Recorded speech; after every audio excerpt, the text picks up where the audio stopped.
Are there any constituency statements by honourable members? I call the member for Kooyong. Thank you, Deputy Speaker. Raise Our Voice is an organisation dedicated to ensuring that young people are heard. It has created a platform to elevate the ideas and passions of young Australians and promotes our belief in their ability to shape our future.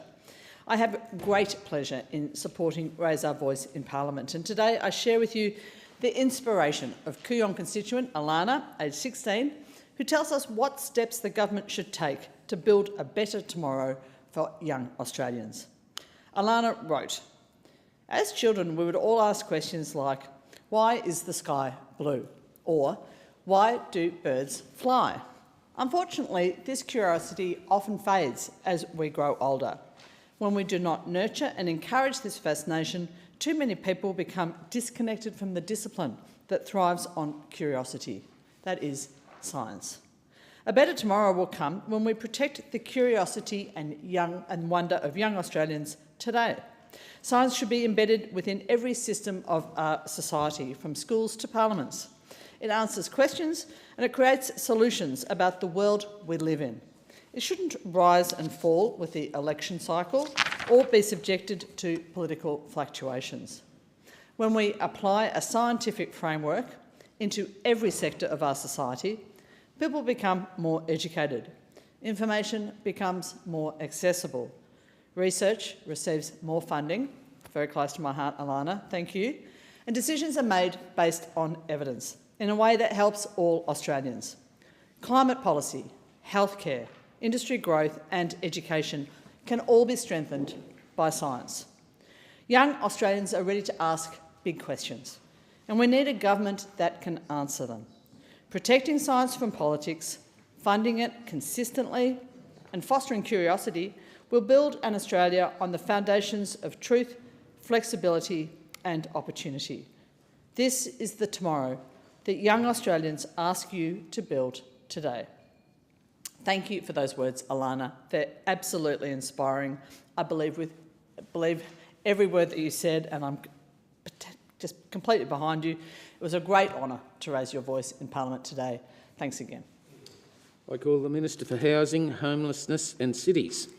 Deputy Speaker, it has been such a joyful few weeks in my electorate of Hotham. I recently helped open the new pavilion at Jack Edwards Reserve, and this was the delivery of a 2022 Labor election commitment, and it was a hugely emotional moment for me and for my community. The journey to getting this pavilion built, Speaker, started a very long time ago. My friend and one of the greatest champions for South East Melbourne, Anne Barker, asked me to go down to the Oakley Cannons and to meet with their club president to hear their vision. And whenever Anne asks me to do something, I'm onto it immediately. So I met down there with Steve Demopoulos, our local state MP, our Mayor, Paul Klasaris, and the club leadership. And I vividly remember sitting in the kitchen at the Oakley Cannons old building, and the Cannons chair, Con Kavallakis, pulled out these elaborate plans for this new stadium that they wanted built. There was no funding, there was no pathway, it was just a dream. Yet from that moment, the three of us took away this project and said we have to work together across three levels of government to make this a reality. So together with the Cannons president, Stan Papanieris, with Steve, with Paul, with Monash Council, with every club member, we achieved something truly extraordinary for my local community.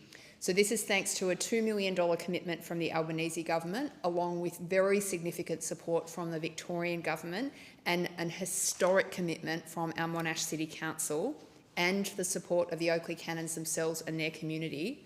We have just built the best football stadium in a suburban club in the whole of Australia, Speaker. I mark my words on that. If you've got a better option, come and show me. But I actually reckon we've taken the cake there. So I cannot wait to spend so many fantastic evenings at the pavilion and cheering on the mighty Oakley Cannons and Chisholm United. Speaker, that's not where the celebrations end with Hotham. I am so lucky to represent a truly remarkable Vietnamese community in my electorate.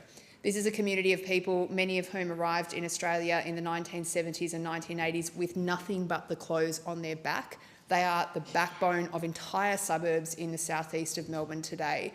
They've gone from a community where many people arrived with very little education to urging their children and grandchildren to take every advantage and opportunity that we have in our beautiful country. And the doctors and the lawyers and the pharmacists and the community workers of my patch of southeast Melbourne in so many instances are coming from this beautiful, vibrant community. I had this great pleasure of joining them for the Mid-Autumn Festival hosted by the South East Melbourne Vietnamese Association Council, or SEMVAC as we know them locally. This is an amazing organisation, and I want to call out Kim Song Vu, Trong Don, Tan Nguyen, Hugh Lin, Tai Tran and Dung Tran, and thank them for all the work they do supporting our community and sharing their beautiful culture with the rest of us who live in Hotham. Thank you, Speaker. I call the member for Fowler. Thank you, Deputy Speaker. I want to talk about something that sits in the heart of my community in Fowler, and that's the 50th anniversary of the Vietnamese settlement in Australia. And there's no place where this story is more alive than in my electorate of Fowler, the heart of the Vietnamese-Australian story. And just as, of course, we just heard the member for Hotham, the Vietnamese amazing contribution to rebuilding and building Australia has to be acknowledged. In my electorate, 18.9% of residents identify with Vietnamese ancestry. The significance of this milestone is never lost on me, a Vietnamese refugee who has the immense honour of serving as the first Vietnamese Australian federal member of Parliament and re-elected to my second term as an independent in what was once Labor's heartland. My own journey is a testament to the enduring promise of this nation. April this year marked 50 years since the fall of Saigon, a moment that began the journey of Vietnamese settlement in Australia. That date, in April 75, started my 4-year Odyssey journey. Like millions of others, my family became boat people, facing the terror of South China Sea. I still remember boarding the Escape vividly with my mother and sisters. My mum was a typical Vietnamese mother, firm, never one to show emotion. She passed away 2 years ago, but her courage to make that journey is the reason I stand here today, and I'm grateful for that. The story of Vietnamese Australian community is one of unrelenting resilience and undeniable contribution. When we resettled, we just didn't just survive, we thrived. Groups like the Vietnamese Elderly Friendship Association and the Vietnamese community in Australia became vital platforms for advocacy and change. Just this past weekend, along with the Mayor Frank Carbone, I was honoured to present Council's commemorative banner to the organisers, the VCA New South Wales chapter and their president Tang Ha, who held a grand festival to mark the 50th anniversary. The banner, flown across all 28 suburbs across Fairfield City, incorporated the Australian flag, the South Vietnamese heritage flag, yellow and 3 red stripes, and images of both Australian and South Vietnamese soldiers, a beautiful symbol of shared history and enduring connection. And I want to acknowledge and thank Fairfield City Council and the Mayor for their acknowledgement and doing this for our community. I also had the opportunity to be part of the Vietnamese Museum Australia fundraising event in Melbourne in June as well, to raise funds to build this museum that will preserve the enduring legacy of Vietnamese Australians, their boat journey and settlement here for generations to come. This shared history of displacement and new beginnings makes Fowler so special. Every face tells a story of perseverance, and my role is to continue to advocate and champion for our community that's built on hard work, sacrifice and opportunity. And there are many other migrants and refugees who have come to call Fowler home, and I want to pay tribute to them as well. Thank you, Deputy Speaker. I call the member for Isaac. Thank you, Deputy Speaker. I want to speak about a petition from members of the Cambodian Australian community in my electorate of Isaacs and across Australia. Hundreds of... Has the petition been approved by the Petitions Committee? It has not, Deputy Speaker. Is leave granted for the document to be presented? Please, Graham. I'm indebted to the opposition. The document will be forwarded to the Petitions Committee for its consideration and will be accepted subject to confirmation by the committee that it conforms with standing orders. Thank you, Deputy Speaker. If I could just address some further remarks about the petition, but thank you for that The member procedure. has the floor. Hundreds of Cambodian Australians gathered on the Federation lawn on Monday this week. I met with them and received the petition, which expresses deep distress over the recent escalation of violence along the Cambodia-Thailand border and appeals for greater action from the Australian Government. The petition also raises concern about the detention of military personnel and the forced displacement of thousands of civilians, drawing attention to the serious humanitarian consequences of the conflict for civilians and communities who simply wish to live in peace. At the rally, members of the Cambodian Australian community expressed their profound sorrow and offered condolences to the families of civilians and military personnel who have lost their lives during this tragic conflict. They've also spoken of their hope for a future where the people of Cambodia and Thailand can live together in stability and mutual respect. I recognise the time, care and shown by those who have prepared this petition and the thousands of Cambodian Australians and other Australians who have signed this petition. It reflects the deep concern across Australia about the safety and stability of the region and a desire for Australia to remain actively engaged in promoting peace and human rights.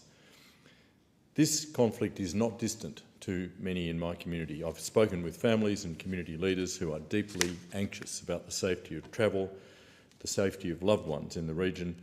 Their concern is personal and heartfelt, a reminder that events abroad often have direct impacts here at home. I reaffirm the Australian Government's support for a peaceful and lasting resolution through regional dialogue and cooperation. Australia remains steadfast in its commitment to peace, the rule of law and the protection of civilians in times of conflict. I also want to assure the Cambodian Australian community that their voices matter and that they will continue to be heard in this Parliament. I remain committed to ensuring that their concerns are recognised and that their hopes for peace and safety are represented in Australia's ongoing conversation about our region's future. Deputy Speaker, I table the petition. Thank you. I call the member for Flinders. Thank you, Deputy Speaker. I am delighted today to read out the speeches of two entrants in the Raise Our Voice in Parliament initiative from my electorate of Flinders. Matilda, who is 14 years old from Padua College in Taiab, says, I write to you today as a young person in Australia with concern for our education system. Over my 2 years at high school, I've noticed time and time again that the modern classroom is only built for one type of student, someone who can easily focus in large groups or noisy classrooms. However, this is not the case for over 570,000 students who suffer with neurological disorders such as autism, ADHD, dyslexia, dysgraphia and more. And for a majority of those students, they have an extremely hard time remaining on task or focused when in loud classroom settings, resulting in them not getting all the work completed and having piles of homework. Furthermore, common issues with these disorders include zoning out, even when your teacher's in the middle of explaining the task or concept, which results in the student being unable to complete the task and having to rely on his or her peers to get the relevant information, as unfortunately the teacher cannot cater to everyone, and this is not good enough. I strongly believe some of these circumstances could be mitigated through the government better funding schools, higher pay for teachers and smaller classrooms. And now a speech from Connor, who is 16 years old from Padua College at the Mornington campus, who I'm thrilled to say is in the audience today with his mum and his sister. We are in the midst of a crisis. Young people are facing a crisis. I'm Cooper, a 16-year-old from the electorate of Flinders, and I know that young people today are facing a serious mental health crisis. These issues cannot be ignored any longer. We cannot pretend that they simply don't exist. If this Parliament doesn't act now, we risk the lives of thousands of young people. If this Parliament doesn't act now, we risk losing our next Olympians, our next doctors, our next ministers. My question is, if we can see the issue, why can't you? If we can see what needs to be done, why can't you? Our Parliament needs to invest further in supporting the mental health and well-being of young people. Whilst there are policies in place already, these are quite simply not good enough. We need this government to invest in better mental health education for both young people and adults, lower wait times for online and over-the-phone crisis support, and more youth advisory groups to shape Australia in terms of mental health. These actions cannot wait. We need this to happen now. This is not about just feelings. This is about the lives of your fellow Australians. So please, I call on this government to make a change and invest now in the mental health of young people in order to make Australia a better place for all, not just today, but also for tomorrow. Thank you, Connor, and your family for joining me here in Parliament today. It brings these words to life in what is such a critical program, the Raise Our Voices program, so that we can come here and express your views directly to the Australian people. But what a joy and an honour for me, for all of us, to have you and your family here. I call the member for Reid. I love meeting with and hearing from young people in my community, as all of us do in this place. They remind us why the work we do matters, because it's all about building a better future for them.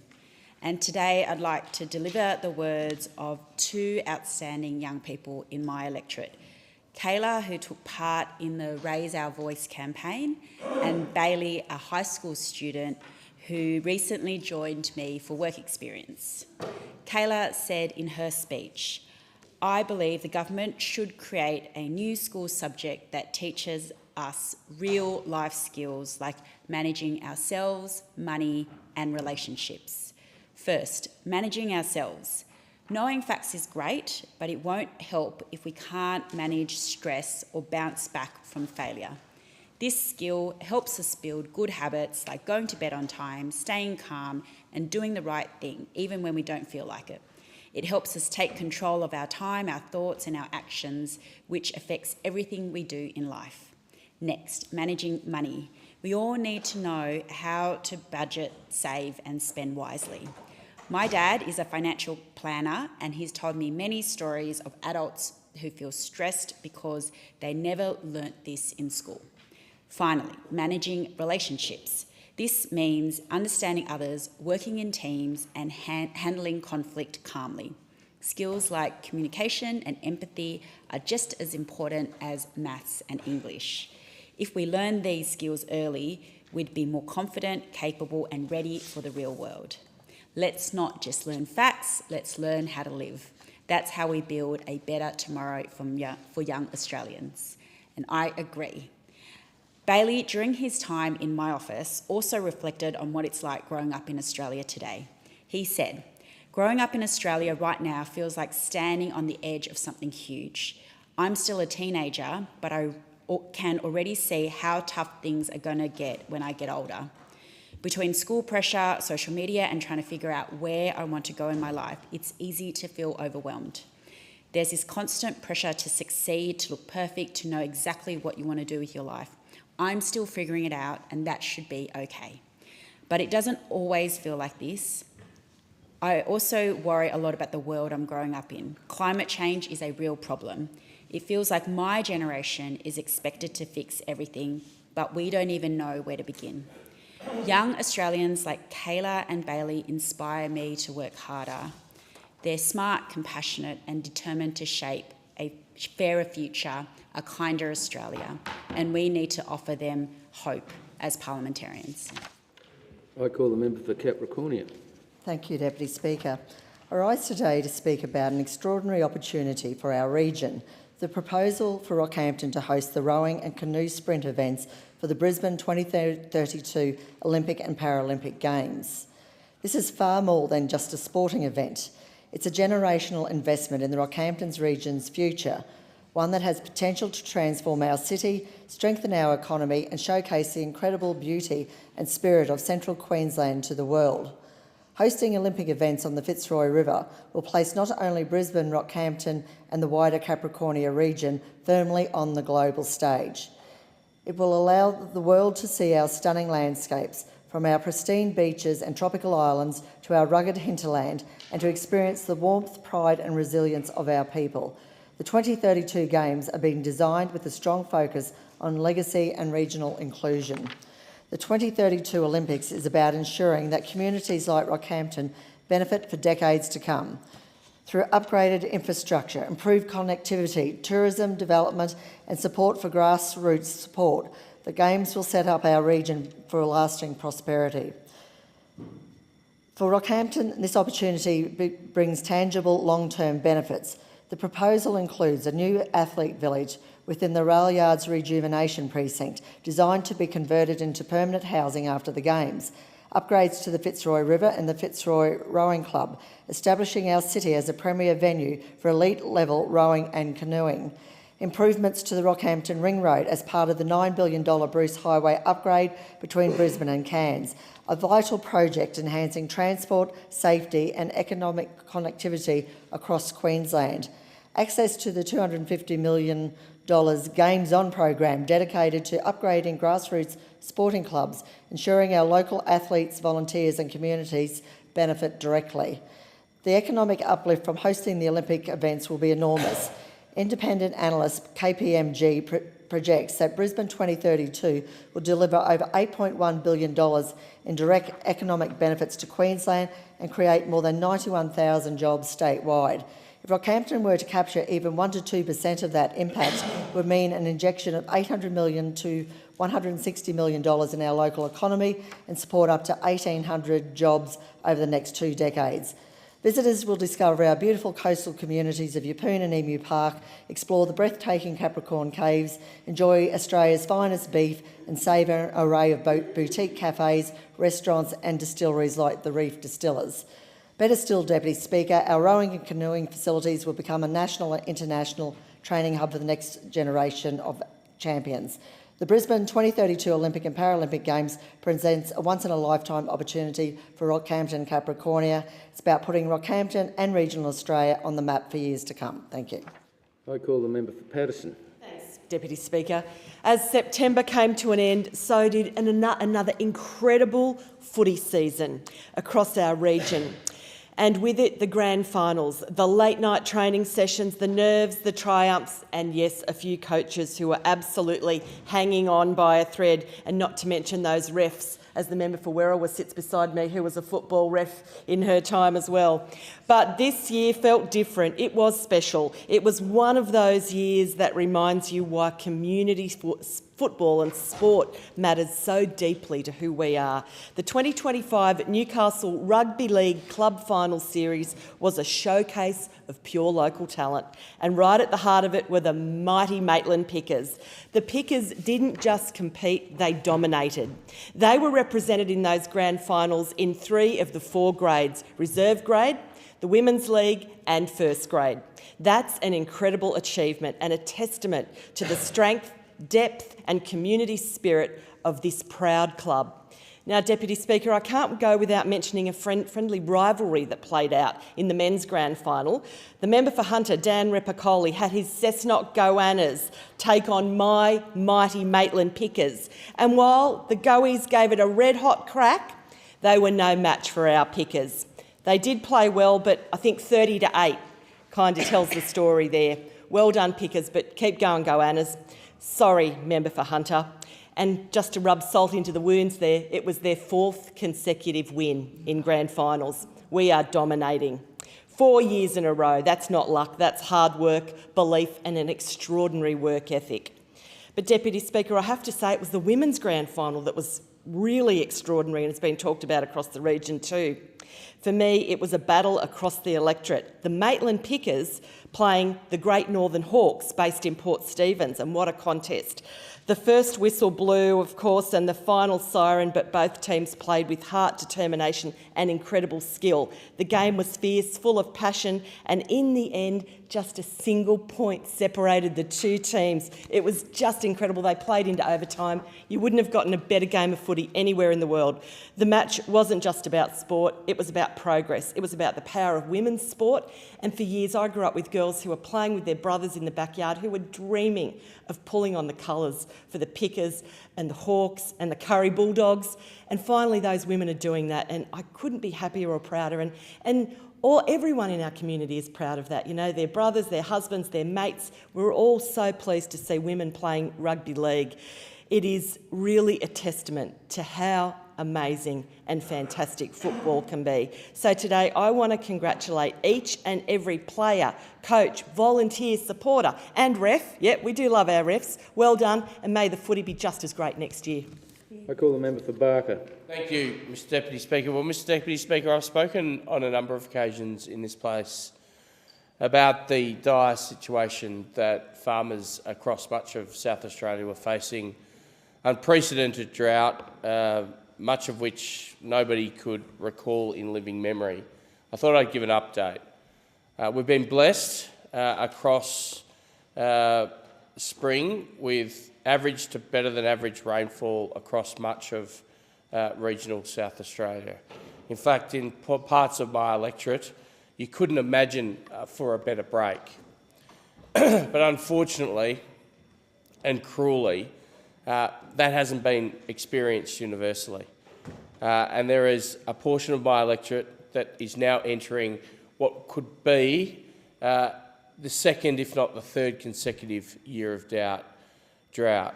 Now, that's the Mallee in my electorate. The situation is dire. You've got farmers who are telling me they were hanging on for this season, and as every day passed, and as every windy event succumbed them to a situation where they now realise that this drought hasn't left them. But the concern for them is the media and attention has moved on, because as what would have it, as I said earlier, much of South Australia has, and indeed across Australia, has experienced really good conditions. So I want to take this opportunity to raise the flag on behalf of that district. The Mallee, the Coorong in my electorate is still suffering significantly. And what they need are some pretty basic supports. First of all, they need carry-on finance, low to no interest loans. Now, we've got an incredibly popular Premier in South Australia, but he doesn't do the tough stuff. And what he needs to do right now is lean in and support these farmers in drought. We need to expand on-farm concession infrastructure rebates. We need increased and continued mental health and community supports. And we need practical funding for fodder, water transport where required. In terms of the federal government, farm household allowance is a lifeline into these communities right now, as it is for every regional community that goes through circumstances, whether it's price commodity shocks or drought. But quite frankly, the net asset test is far too low. $5 million, unfortunately, as a net asset test excludes people. We need to review that test and deal with it, because quite frankly, many of my farmers in drought are disqualified from activating farm household allowance because of it. I call the member for Leichhardt. Thank you, Speaker. The speech I'm about to read was written by Noah Solomon, affectionately known as the Work Experience Kid. In September, I had the privilege of hosting Noah Solomon, a Year 10 Work Experience student, in my office. Over the week, they sat alongside my team and listened to the concerns of local constituents and joined me at meetings. Noah raised some important issues that young people really care about right now. The main concern he highlighted was climate change. He spoke about the problems caused by the climate crisis that affect young people directly. Things like extreme weather events, damage to homes and communities, and ongoing uncertainty about the future. He also reviewed the recently released National Climate Risk Assessment, which shows these risks are already happening and impacting our health, economy and environment. Fortunately, our Prime Minister announced Australia's new 2035 climate target at 62 to 70% reductions in emissions from 2005 levels. This is a bold step for our country, giving young people hope and a clear goal to work towards as we push for real action both locally and across the nation. He was also interested in how young people could get involved in politics beyond youth councils, parliaments and advisory committees. I told him that volunteering is one of the best ways to start, because it opens doors and creates opportunities for younger people. I also taught him how to work with constituents, how to listen, how to stay calm and how to do your best to help them. Spending the week with Noah reminded me how important it is to listen to young people. Their fresh perspectives often highlight what needs to change for a better future. Thank you for your time in my office, Noah, and thank you for preparing this speech to me. Noah was a really great kid, and he took the time to listen and learn and showed a real interest in the democratic process and what it felt like to be on the ground helping constituents. He travelled with me up to the tablelands to hold community offices. He sat with elders under the tree. He sat with me and former member Warren Ench as we discussed some of the issues that were happening in the region. And it's really inspiring to have a young person, 15 years old, to put their hand up like that and really show an interest in the future of their country and want to make a difference. He was a really great kid. He started answering the phone at one point, which, look, we weren't thrilled with that, but he did his best, and I wish him all the best in the future. And as he knows, he is welcome back in our office at any time.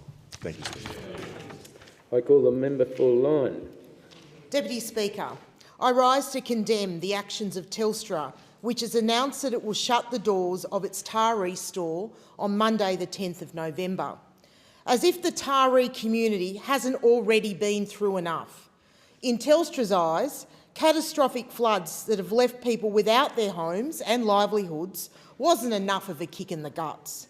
Telstra's decision doubles down on a community already doing it tough, withdrawing a vital service that hundreds of paying customers desperately rely on. Why are they doing this? I was advised that the decision was made following an internal review of its retail store strategy, which sounds a lot like yet another attempt to shore up the bottom line.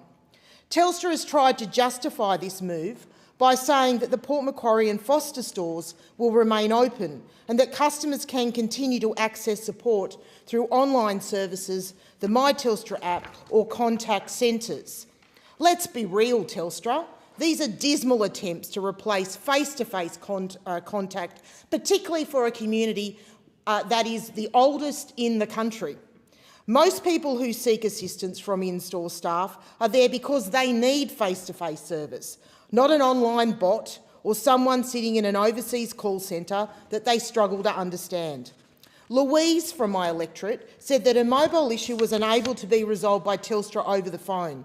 She was directed to the Taree store where she received incredible assistance from a young man named Joshua who, after significant efforts, was able to rectify the issue.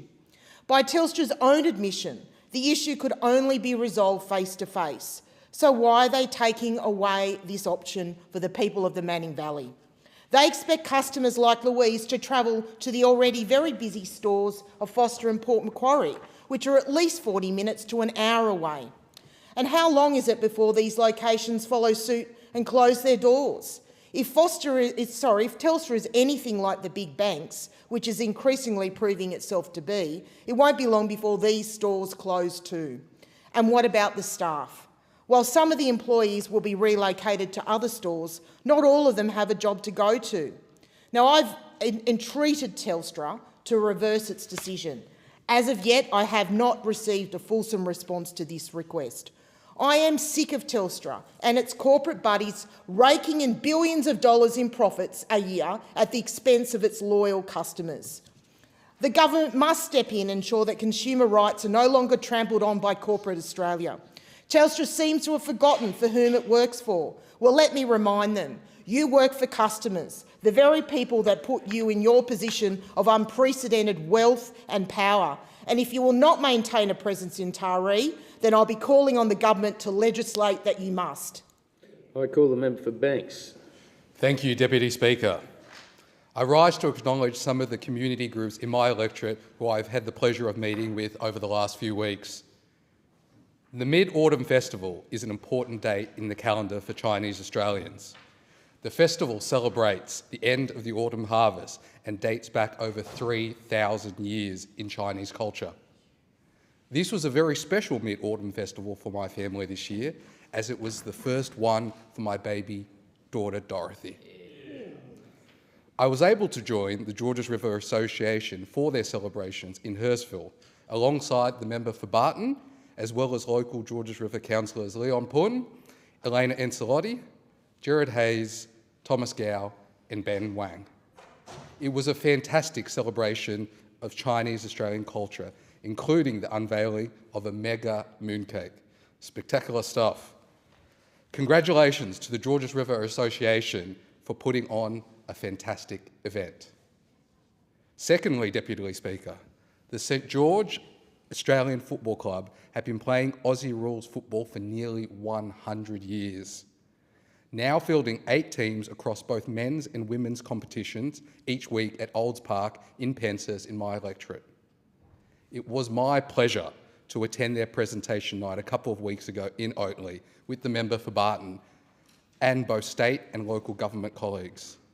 I would like to congratulate Club President Angie Zissis, who does an amazing job, alongside Vice President Dale Witters and the fantastic organising committee for putting on an amazing evening. In particular, though, I want to acknowledge the late Brendan Donoghue. Brendan was involved with the club for many years, joining the committee when the club was on the verge of being removed from the competition as a result of its financial position. Today, the club is financially healthy and widely respected across AFL Sydney for the fantastic grassroots club that they are. Deputy Speaker, this wouldn't have been possible without Brendan Donoghue, and it is widely acknowledged that his efforts were instrumental in saving the club altogether. That is why it is particularly fitting that the Club Person of the Year award is now named in Brendan's memory.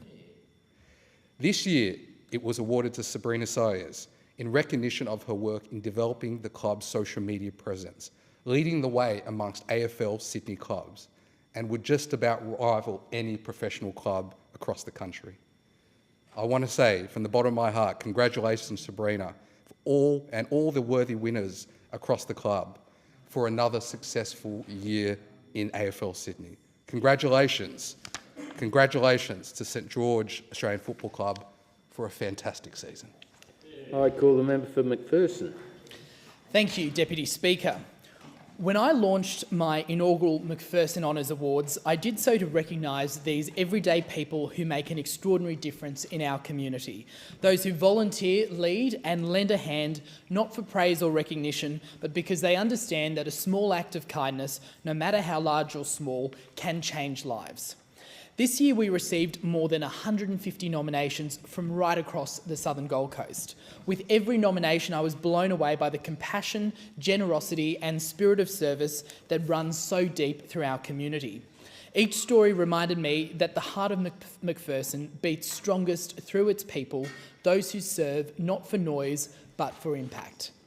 I'd like to place on the record the names of this year's category awardees. Community Organisation of the Year, Tugun Girl Guides, for their valuable programs for girls and young women. Community Safety Award, Trevor Taylor, who runs the Robina Neighbourhood Watch. Educator of the Year, John Costigan, who has made significant contributions in the area of training and education through the Currumbin Beach Vikings Surf Lifesaving Club. Environmental Champion Award, Maria Bonnet from Varsity Lakes established Save Our Swans Gold Coast, with over 1,300 community members now caring for the swans of the Gold Coast waterways. Local Hero Award, Wayne Holmes of I Love Robina, is a dedicated member of the Southern Gold Coast community and helps with several charities and community support initiatives.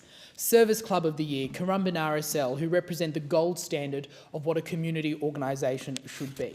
Small Business of the Year, Blackboard Varsity, to Dan, Nicole and the team who bring the varsity community together for some of the best coffee and hash browns on the coast. Employee of the Year, Carly Donkola, for her commitment and work ethic at the Lash Spa in Varsity Lakes. And also from the Lash Spa, and the Employer of the Year, is Melissa Bergen, who creates an incredibly welcoming environment for her employees and customers. The Spirit of McPherson Award, Kath Kosh from the Rotary Club of Burleigh Heads for her work with the Rotary Youth Exchange Program, and Sporting Club of the Year, Varsity Vipers Basketball, who represent the essence of grassroots sport. Surf Lifesaver of the Year, Will Barwick from Balinga Surf Lifesaving Club for his positive energy and eagerness to get involved in all aspects of surf lifesaving. Volunteer of the Year, Ian Sarrow from the Currumbin Woodwork and Craft Club, also known as the Men's Shed. And the Youth Leadership Award went to Mia Gillies, who despite being too young to join, at 13 she's a friend of Lions in Burleigh Heads and volunteers at every opportunity. Thank you especially to the Robina Lions who put on the great barbecue dinner, to local Burleigh business Mr Consistent who generously supported the event with their delicious mocktails, and to Tanya Khoury and the McPherson Community Connect team who volunteered their time and energy. Together we are building a stronger, more connected McPherson, one act of service at a time. I call the member for Werriwa. Services New South Wales 10th anniversary event. CNA provides support for our Italian community in Werriwa. Australian Italians make over 10,000 people in our community and have been working and volunteering for more than 60 years. CNA was established 10 years ago by Maria Giovanni and Marco Testa and provides support to older Italian Australians, Italian pension information and language schools from everyone from children to adults, and also publishes the weekly newspaper Allora. On its website, CNA states that they aspire to be recognised as a leading organisation for services to the Italian and multicultural community in Sydney's southwest. I can say wholeheartedly that CNA and its volunteers meets and goes much further every day in our community. The 10th anniversary lunch also commemorated the life of Mr Franco Baldi, who passed away from motor neurone disease earlier this year. Professor Rowe from Macquarie University was a keynote speaker. He's an eminent researcher about MND and exploring causes and treatments. All money raised at the event by the generous audience went towards funding treatment and causes. There are 3,000 people living with MND in Australia, and 1 in 200 are diagnosed every year. It's a dreadful disease, Deputy Speaker, with devastating consequences, not only for those diagnosed with it, but also their loved ones, carers and family. So every fundraising dollar will help chip away at the mysteries and provide hope and practical help for those impacted. Thank you to the board and volunteers of CNA for all your support of our community and for the lunch and supporting this research. I also would like to take the opportunity to recognise a wonderful community organisation, Ladies Like to Lunch. Ladies Like to Lunch is a not-for-profit organisation who supports women affected by cancer in Sydney's southwest communities. Recently, it was my pleasure to attend the 2025 Pink Ribbon Luncheon. It was a great occasion, raising over $150,000. A big shout out to Antoinette Safaro, the founding director, who was inspired by her own family's experience and committed to herself to working tirelessly in our community to help women on their cancer journey. And just a reminder, if you've got that text message that says you should go and have that mammogram, make sure that you make that appointment as soon as possible. Detection early is the best way of helping you stay around with your family. Thank you, Deputy Speaker. I call the member for Durack. In regional Western Australia, communities are being hollowed out one essential service at a time.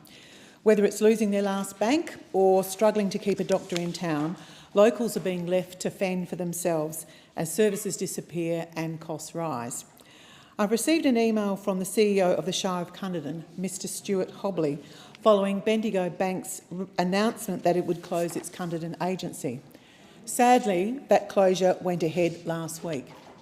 Cunderdin is now without a single bank in the entire Shire, meaning residents must travel more than 120 kilometres to Northam and back simply to access simple, basic banking services. As Mr Hobley wrote, the decision came without consultation and has left the community deeply concerned. It has hit the elderly, small business owners and those with limited digital access the hardest. The closure will also have negative economic consequences as locals are forced to bank elsewhere will inevitably spend their money in those other towns. This hurts Cunderdin's long-term sustainability and erodes community confidence. Bendigo Bank, to their credit, stepped in after withdrawal of Westpac from Cunderdin, promising it would not abandon Cunderdin as the big banks had done.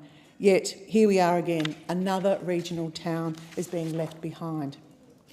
Unfortunately, this is not an isolated occurrence, and whilst the Senate inquiry into regional bank closures did make clear, practical recommendations to protect access to financial services, the Albanese government has still not responded. And I ask, why? Why have they not responded? Sadly, the same story of neglect is playing out in the healthcare across Durack. Ratepayers are being forced to pay twice for the privilege of seeing a doctor. Firstly, when they go to see the doctor, and again through their local rates. Communities such as Northampton, Dongra, Meekatharra, they are digging into their own buckets just to keep their doctor in town. I recently wrote to Minister Mark Butler, our Health Minister, asking that regional West Australian councils, that they receive some financial support for their cost of keeping their local doctor. Now, I received a very brief response. I received a letter. I didn't get a letter from the minister, though. I got a letter from one of his team members. Honestly, regional West Australian councils are on their knees trying to keep their local doctors in town. And all that minister can do is say to somebody else, just send us some, basic sort of letter that really says nothing. Well, we deserve better than that, Mr Mark Butler. It's just not good enough.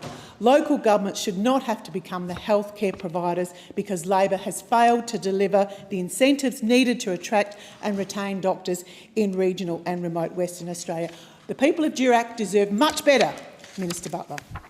I call the member for Menzies. Thank you, Deputy Speaker. I rise to speak about acquired brain injury, also known as ABI.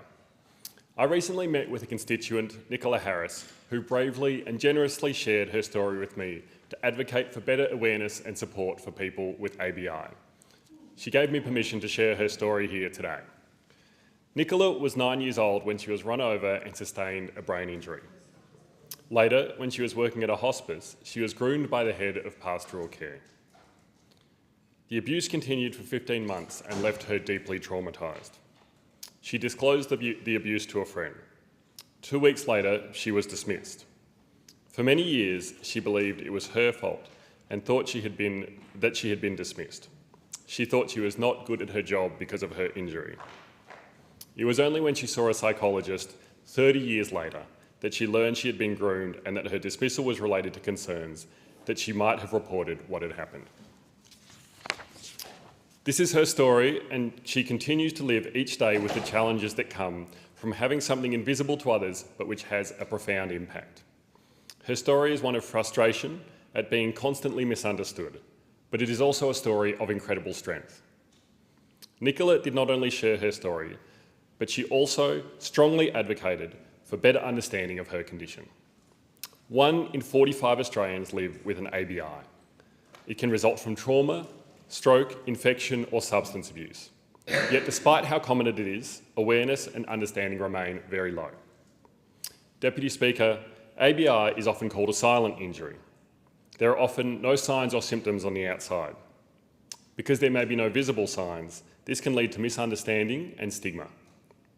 Unlike conditions such as autism or ADHD, ABI does not have the same recognition or public profile.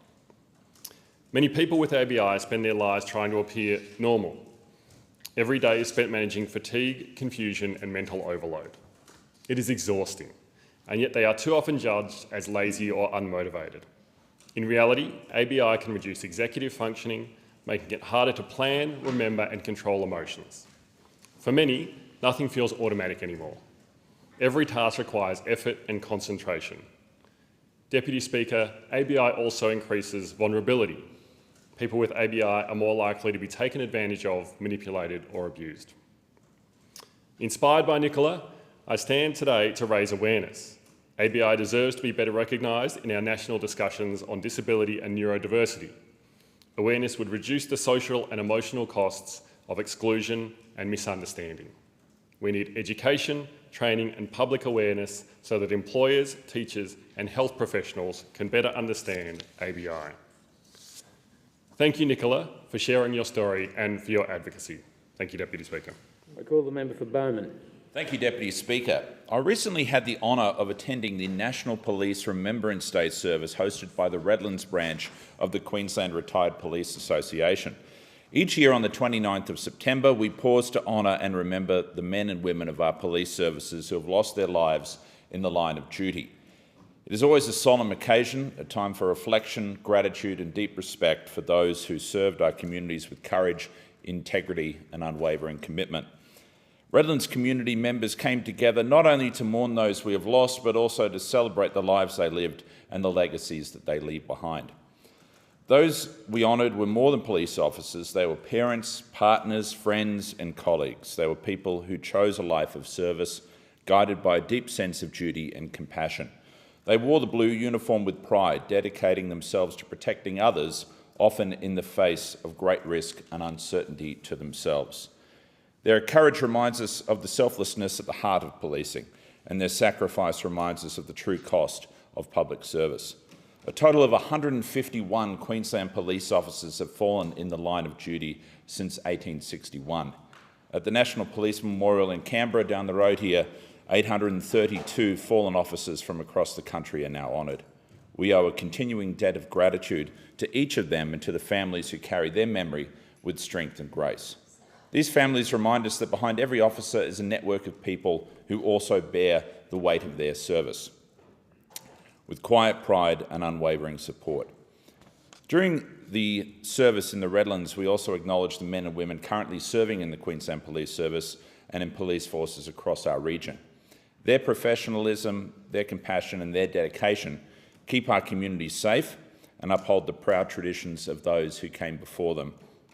I'd like to thank Mark Stiles, the President of the Queensland Retired Police Association Redlands branch and his committee, as well as Andy Young and other members of the local police command who assisted in organising this powerful commemoration. It's truly become one of the big days in the Redland community calendar, and it's become one of the biggest services across Queensland. And I want to thank all involved who made it a tradition. We had it this year at the Champions Church at Thornlands, and I want to thank them as well for hosting the event. As we reflect on the lives and the legacies of our fallen officers, we renewed our commitment to support those who serve today and to ensure their safety and well-being are never taken for granted. We honoured their memory, we thank their families, and we remain deeply grateful for the courage, dedication and sacrifice of all who wear the blue uniform. With honour they served. I call the member for Macquarie. Thank you, Deputy Speaker. Every year, Raise Our Voice invites young Australians to tackle the big questions shaping our future.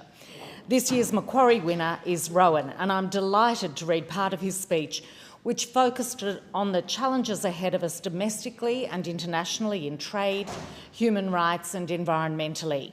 He says, "The future of young Australians depends on what we do today. It's our responsibility as a global leader of non-major nations to rally against these challenges. We cannot compromise on human rights, even when it is the most difficult option.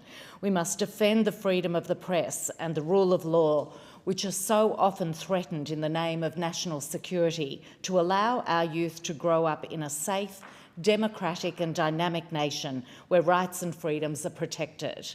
However, all of this will come to naught if future generations inherit a destroyed world, or may it never be that they fail to lead.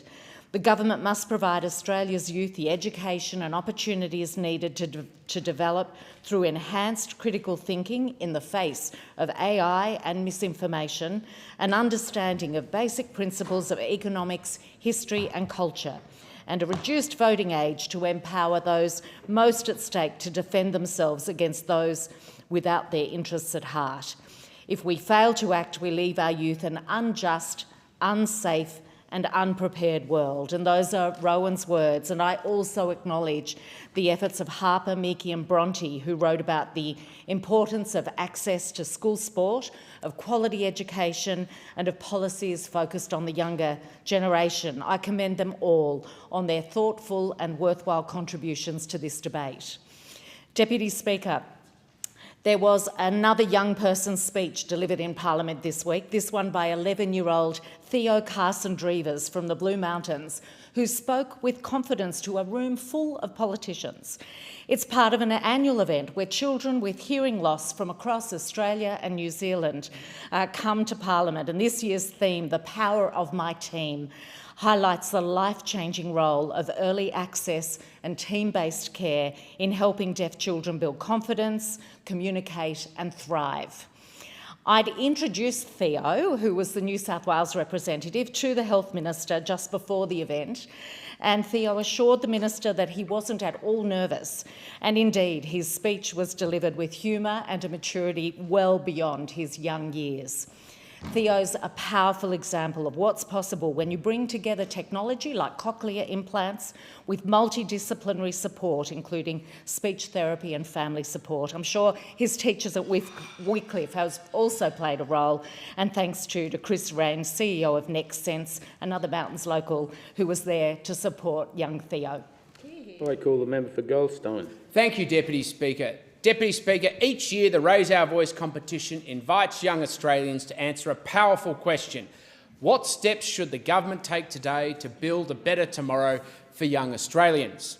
In Goldstein, that voice belongs to Leonard Caligari, a grade 6 student from St Agnes Primary in Hyde who lives in Hampton East. I had the pleasure of meeting Lenny and his mum in the Goldstein Electorate Office last week. His submission, titled "An Australian Opportunity," is a passionate call for action.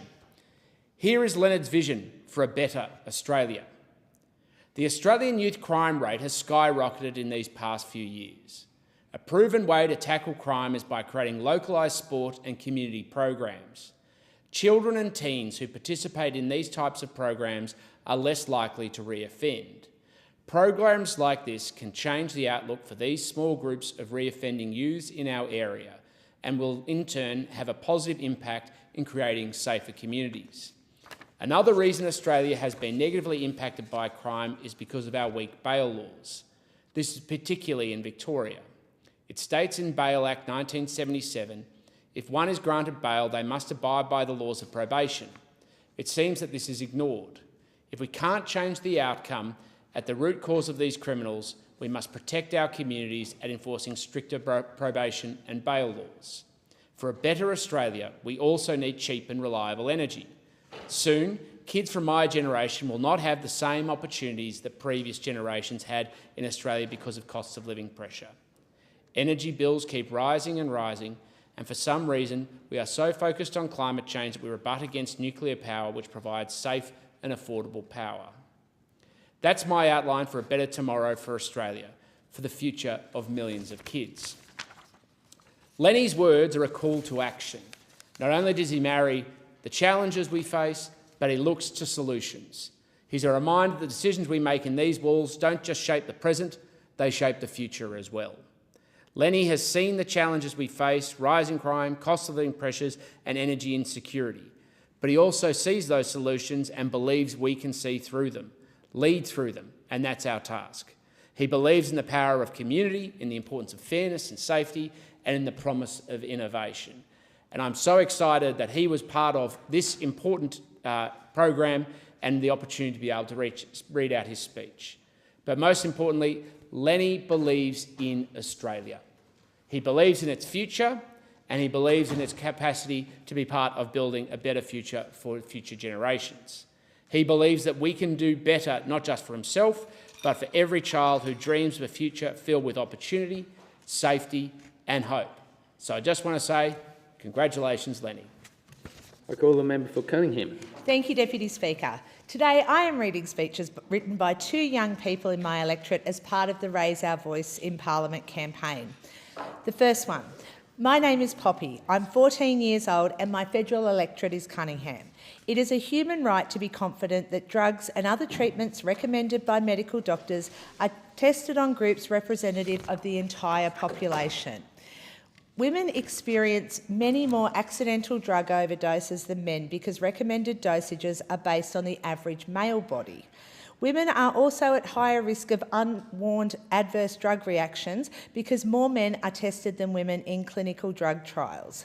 Women are at higher risk of serious and even fatal medical issues due to thoughtless exclusion from the drug development process and are unable to trust prescribed drugs and other treatments. The Australian Government can help correct this injustice by improving the National Health and Medical Research Council and Therapeutic Goods Administration's approval of clinical trials through implementing more measures to ensure trials are representative of the entire Australian population. If this is enacted, women will be at a decreased risk of negative health effects from drugs and other treatments because they will be more informed of the correct dosages, possible adverse effects and even have access to drugs made specifically for women's health needs, ensuring safe healthcare for all Australians. Thank you so much, Poppy, for that thoughtful speech on such an important topic. My second one is from Audrey.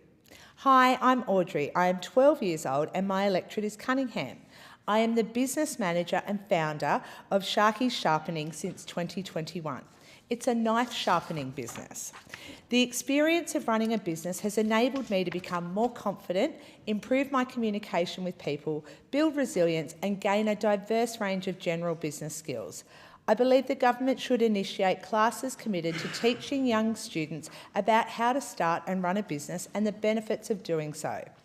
being able to run a business at a young age is a major life advantage. Operating a business can improve young Australians' skills like how to treat and serve customers, how to handle money, budget earnings and outgoing costs, and eventually profit at a young age. This could open up new career opportunities, provide experience, improve life skills, and make you generally more employable when leaving school. Support youth business, teach entrepreneurship early, and build brighter futures. Well done, Audrey, on such an interesting take on supporting young entrepreneurs. And I want to thank everybody who took part in this year's Raise Our Voice in Parliament campaign and acknowledge the work of the Raise Our Voice Australia team. Thank you. In accordance with Standing Order 193, the time for members' constituency statements has concluded. I call the clerk for the next order of business. Government business statements. Further statements on the 50th anniversary of the Racial Discrimination Act. Are there any statements? I call the member for Moreton. Thank you very much, Deputy Speaker. Deputy Speaker, I'm incredibly proud to be one of the 15% of Australians of Chinese heritage in my local electorate on Brisbane's south side of Moreton. My family immigrated to this country from China in the late 1800s. My Gungong's family, the Mu family, they came to Darwin first. And we suspect that perhaps their name wasn't originally spelt or pronounced Mu, M-O-O. My Pawpaw's family immigrated again at the same rough time to Melbourne, the Laogui family, and we suspect that that name might not have been spelt G-O-O-E-Y. And this was the world that my family came into. It's been almost 150 years that they've been here, and there are so many different families with a similar story to mine. People from different multicultural backgrounds contributing to our economy, contributing to our culture, contributing to our society. And that is something that continues. But there was a break, Deputy Speaker, and can I tell you that in 1901, the doors were shut to people who looked like me. The doors were shut to people who looked like my family. Because in December 1901, the Immigration Restriction Act came into law, and it was among one of the first pieces of legislation that was introduced. It was designed to limit non-British migration to Australia, and it represented the formal establishment of what we now know as the White Australia policy. The Act gave immigration officers the power to make any non-European migrant sit a 50-word dictation test, initially in any European language and after 1905 in any prescribed language, with languages chosen at the discretion of the immigration officer, so it was easy to ensure failure for migrants deemed as undesirable, failure of people who looked like me. The test was administered 1,359 times prior to 1909, with just 52 people granted entry to Australia. And after 1909, not a single migrant made to sit the test passed it. This is our history, and it's something that we must remember. After World War II, the Chifley government began to relax the policy to allow refugees from continental Europe to come to Australia, and this included those who fit the image of white Australia and that ideal, but also migrants from other backgrounds in regulated numbers.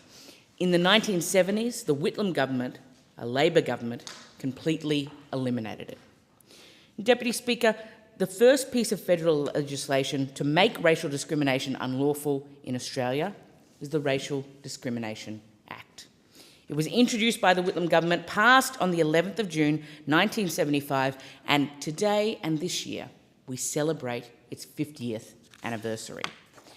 It makes it against the law to treat someone unfairly because of their race, because of their colour, because of their descent, because of their national or ethnic origin or immigration status. It is rooted in the idea of fairness and that it doesn't matter what colour your skin is, that you should be treated equally. Employment It prohibits discrimination during job advertisements, recruitment, selection processes, training, decisions, promotions, employment terms. In services, it makes it unlawful for service providers, including banks, insurance providers, government departments and transport providers, to discriminate against someone based on their race. And in housing, it makes it unlawful to discriminate in renting or in buying. And Deputy Speaker, in 1995, we saw amendments to this Act, amendments on racial vilification to make it unlawful in Section 18C. These laws, all of them, are important, but they are not enough, because laws are not enough to change something. Laws help us set the framework to get there, but it is all of us who must make them real, who must bring them to life, who must ensure that those fundamental values of fairness, of equality, are upheld every single day, not just when we put an Act through the Parliament. And this Act is underpinned by those principles of equality, of fairness. Australia has the world's oldest continuous culture, as well as non-Indigenous Australians who identify with over 300 different ancestries. It is estimated that before British colonisation, over 250 First Nations languages and 800 dialects were in use in this country. Over 29% of Australia's population was born overseas, and 48% of Australians have a parent born overseas. Top 5 countries of birth in Australia by number in 2021: England, India, China, New Zealand, Philippines, and I am incredibly proud to represent the most multicultural electorate in all of Queensland. My electorate has 39% of people who were born overseas. And can I tell you that Australia is absolutely a multicultural success story? It's a multicultural success story, and whether you call that a melting pot or whether you call it a salad, we are stronger for it. We're stronger for it because our differences in terms of experiences, what we bring to the table, makes us collectively better. And it makes us collectively better because it's not only those differences that we bring that make us stronger, it's also the fact that we share fundamental values as Australians that sit behind that and drive us together in a country to make it stronger. And as I said before, Deputy Speaker, legislation in this space is necessary but insufficient, because we can never take for granted the tapestry that we have woven when it comes to our multicultural country. And the concern that I have at the moment is that there are people who are pulling at the threads of that tapestry. There are people who are picking away at that and want to make the multicultural success something of the past. And can I say, it starts as a dog whistle, but it ends with a drumbeat. I grew up in the 1990s in Queensland. It was a time when Pauline Hanson and One Nation held 11 seats in the Parliament out of 89. And when you do the math, that's a lot. It was a time when I came to know what a dog whistle sounds like. And I think that when you look like me, you do know what that sounds like. When you look like Minister Ali, you do know what that sounds like. And so I did actually want to talk about something that the Minister says, because I think it's a really important point when it comes to multiculturalism in this country. The Minister talks about going beyond the concept of food when we talk about multiculturalism. And I want to explain this, because it's the idea that when you stand up for multiculturalism, when you stand up against racism, when you stand up for that melting pot that we are so proud of, it is nice to talk about food and how good all of the different types of cuisine that we get from across the globe are, but it is not enough. It is nice to talk about colour and vibrancy and clothing from all the many parts of our globe, but it is not enough. It is nice to talk about the beautiful dancing and music and culture that so many different communities bring to our community, but it is not enough. When we support our multicultural communities, when we stand against racial discrimination, we have to back them in, not just with words, not just with niceties, but with action.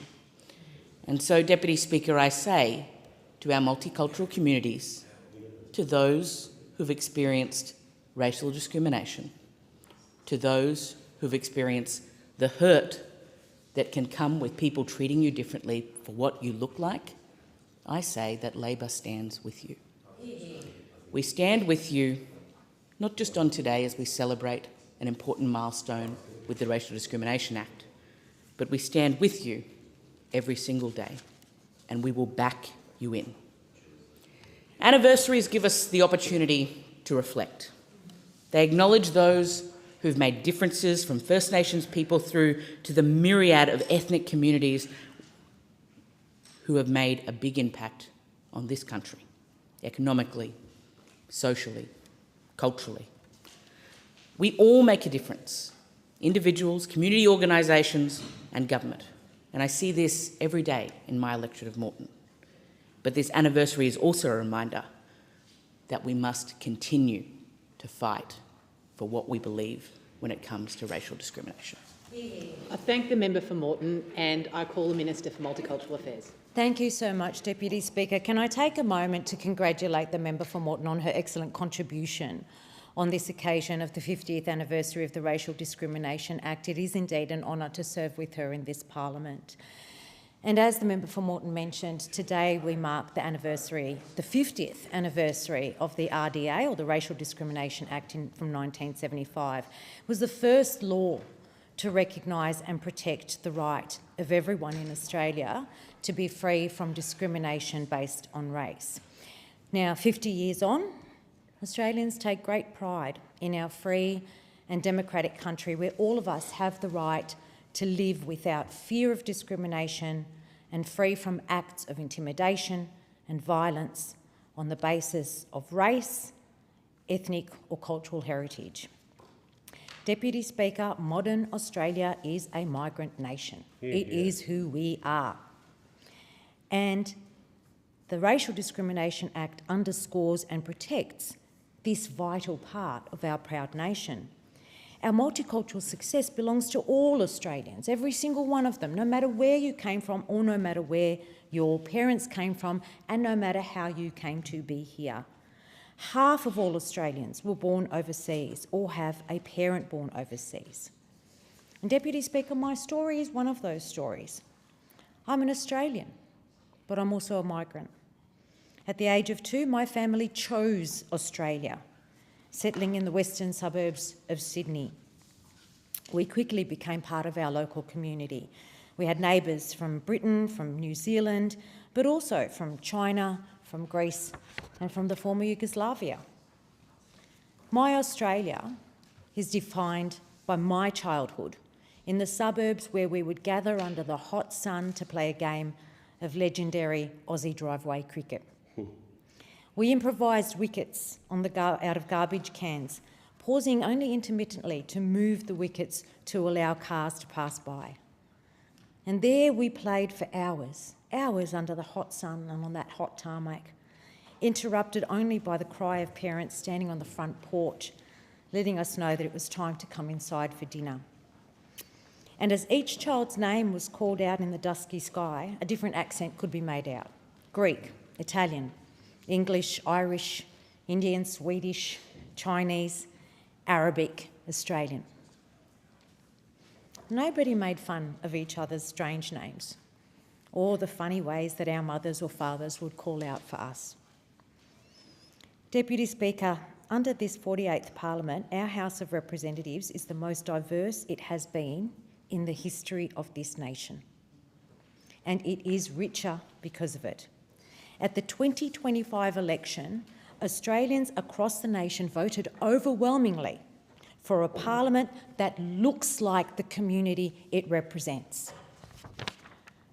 A study by the Scanlon Foundation, out earlier this month, found that 83% of Australians think multiculturalism is good for our country, and they're right.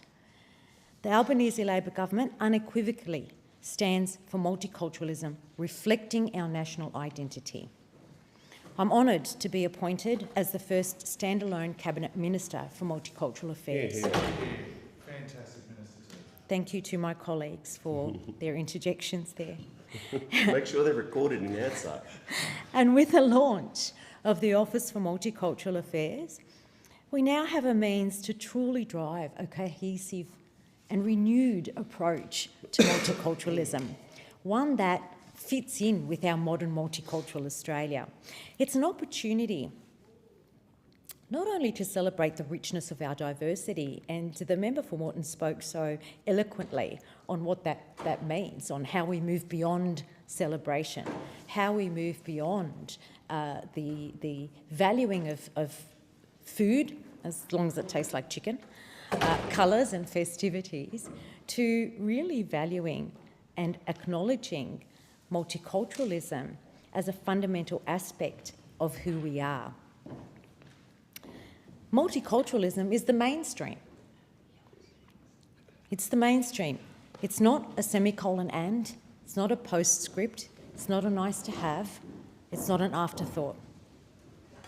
It is Australia and it is Australians. Today, it is woven into the social and cultural fabric of a modern Australia. From Lunar New Year to Eid or Diwali or Rosh Hashanah, these events are celebrated in small towns and big cities from coast to coast. And for 50 years, time and time again, the Racial Discrimination Act has helped us strengthen our multiculturalism, strengthen our identity as a multicultural nation. The Act has made enormous strides in improving racial equality, including shining a spotlight on wage theft of Aboriginal and Torres Strait Islander peoples and invalidating laws that discriminated against First Nations land rights. It also set the foundation for future anti-discrimination protections on age, sex and disability, and in that regard was quite revolutionary, a watershed moment in Australia's history. And unfortunately, Deputy Speaker, there are still those who are made to defend their very presence and belonging in Australia. And that harms not only those directly involved, but also our whole society. And I want to go back to my very first term in Parliament, elected in 2016. Yeah, good year. Says another 2016, class of 2016 person sitting next to me in the member for Bruce. And one of the very first debates that I got to participate in this place was the debate to protect Section 18C of the Racial Discrimination Act. Now, Section 18C of the Racial Discrimination Act makes it unlawful to undertake any act that is reasonably likely to offend, insult, humiliate or intimidate a person or a group because of their race, because of their colour of the skin, or because of where they were born. Now, Deputy Speaker, in a country that prides itself on Australian values, those values of mateship, those values of a fair go and of equality, this should not be controversial. It should not be controversial that we take a moment to ensure that we are not offending, humiliating, insulting, intimidating our fellow Australians because of their race or because of the colour of their skin or because of where they were born. This should not be controversial. But, Deputy Speaker, at the time of that debate in 2016, the Attorney-General at the time, appointed by Prime Minister Turnbull at the time, said this. He said, "People have a right to be bigots."